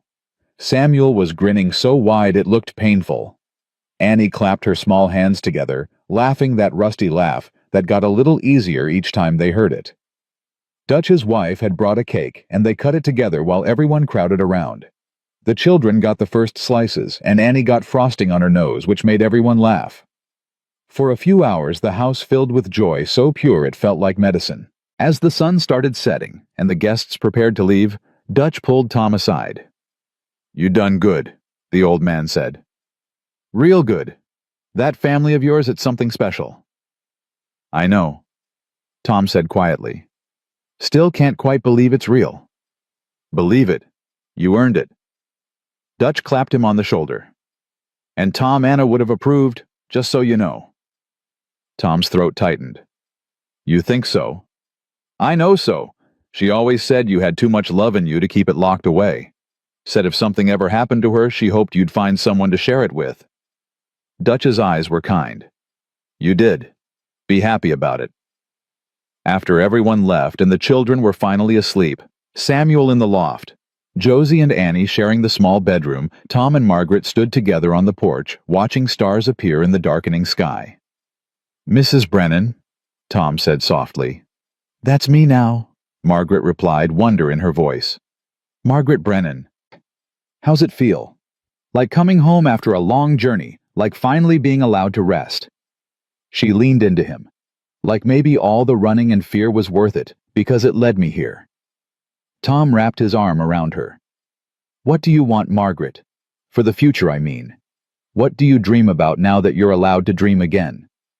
She was quiet for a long moment, thinking. I want Annie to grow up knowing she's loved. I want Samuel to finish growing into the good man he's already becoming. I want Josie to remember her mama, but also know she can have more than one woman in her life to guide her. Margaret paused. And I want more children. Our children. If that's something you want too. Tom's heart stuttered. You mean that? I do. I want babies that are half you and half me. Want this house full of noise and chaos and love? She turned to look up at him. Is that too much to ask? It's everything I didn't know I wanted until you said it. Tom kissed her forehead. Yeah, I want that too. All of it. They stood there until the cold drove them inside, then banked the fire and went to their room. The bedroom that had been his alone for 3 years and was now theirs together. Margaret was nervous, her hands shaking as she undid her hair, but Tom was patient, gentle, treating her like something infinitely precious. I've only been with one man before, she whispered. My sister's husband. It wasn't. I know. Tom caught her hands. This ain't that. This is us choosing each other, nobody taking, nobody forcing, just two people who love each other.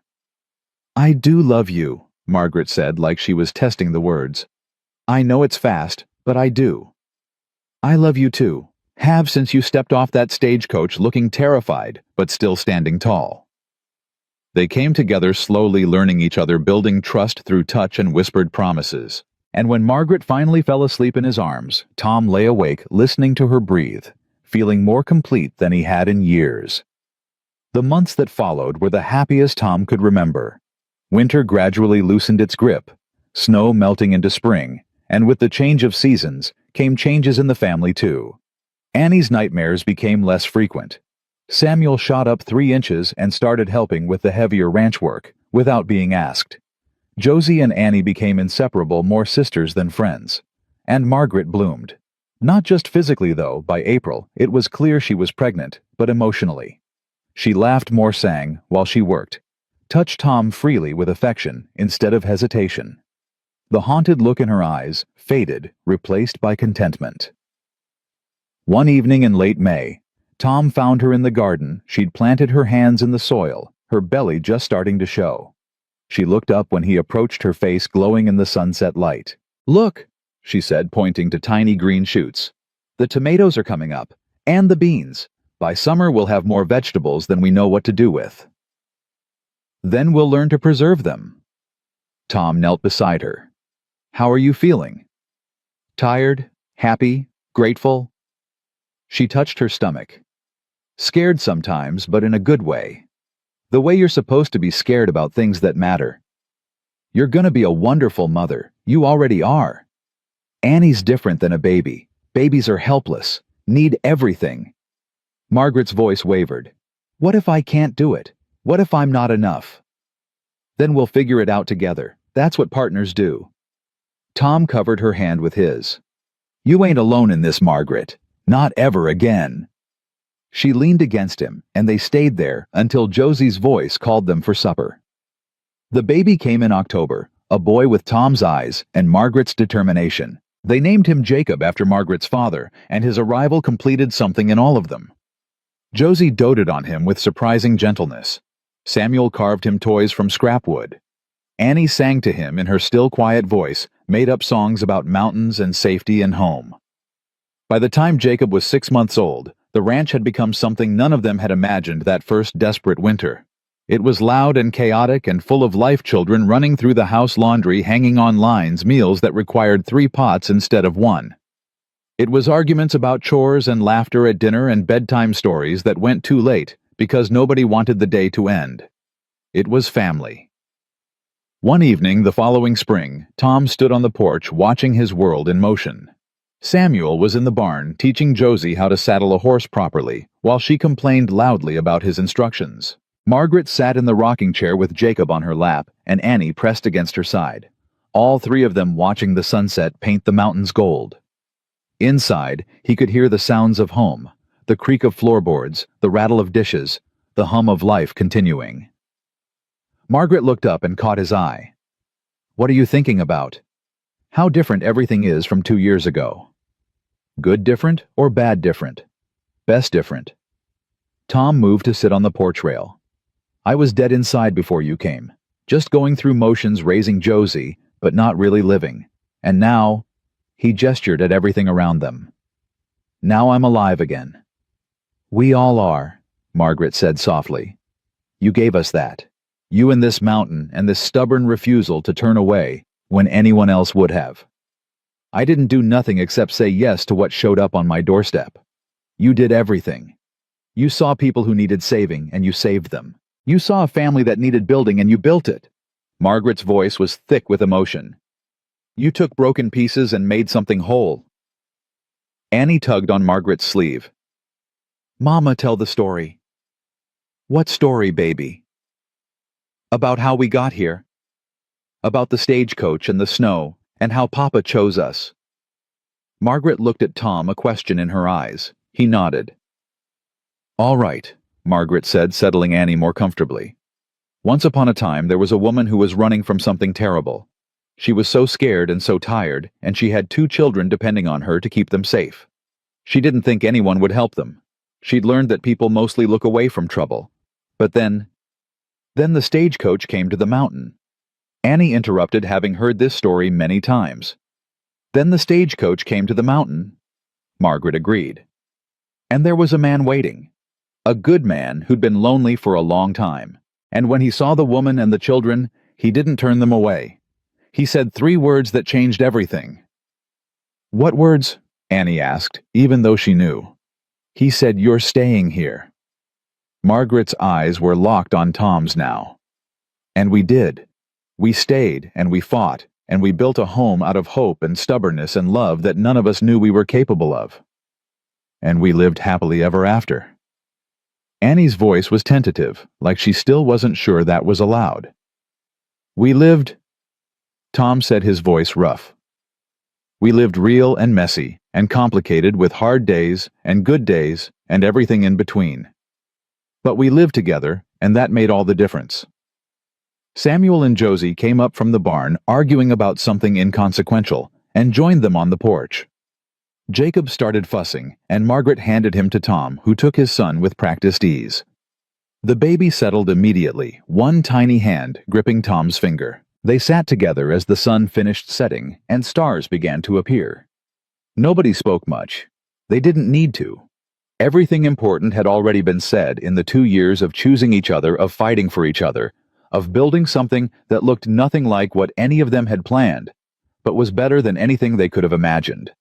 A cold wind blew down from the mountains carrying the promise of winter. Inside the house, lamps glowed warm.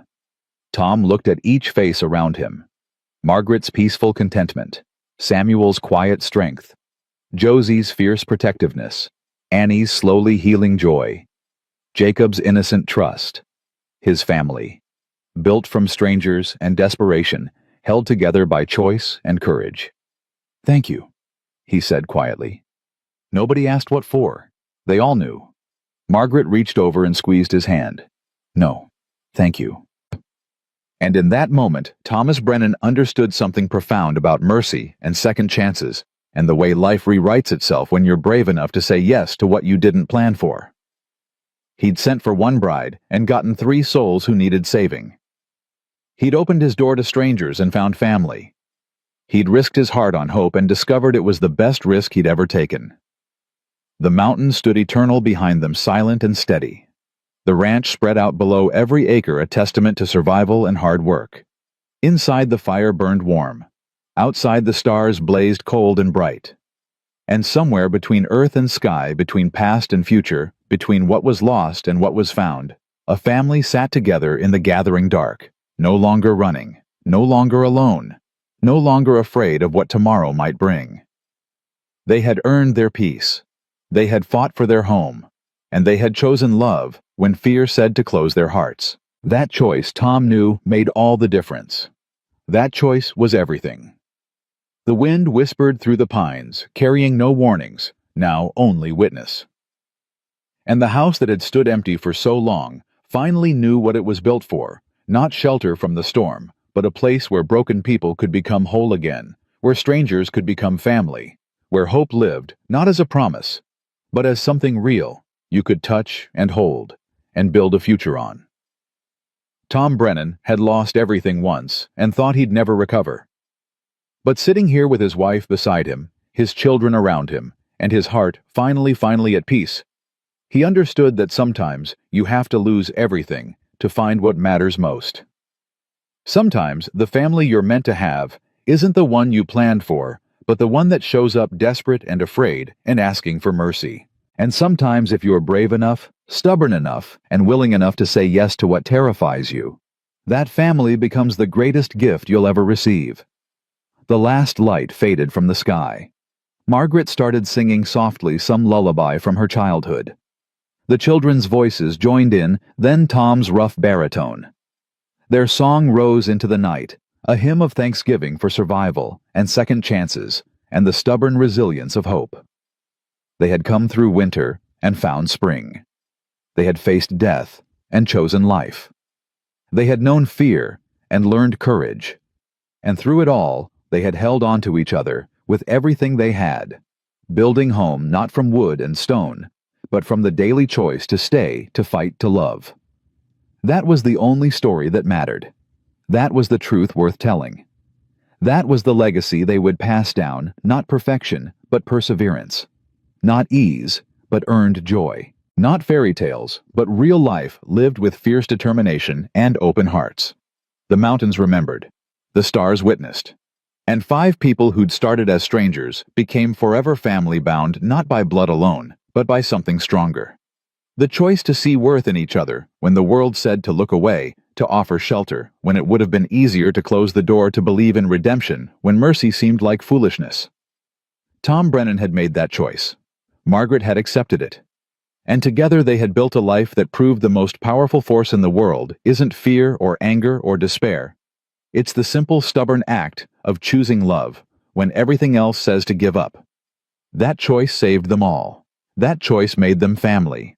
And that choice, renewed every single day, would carry them through whatever came next. Because they weren't running anymore. They were home.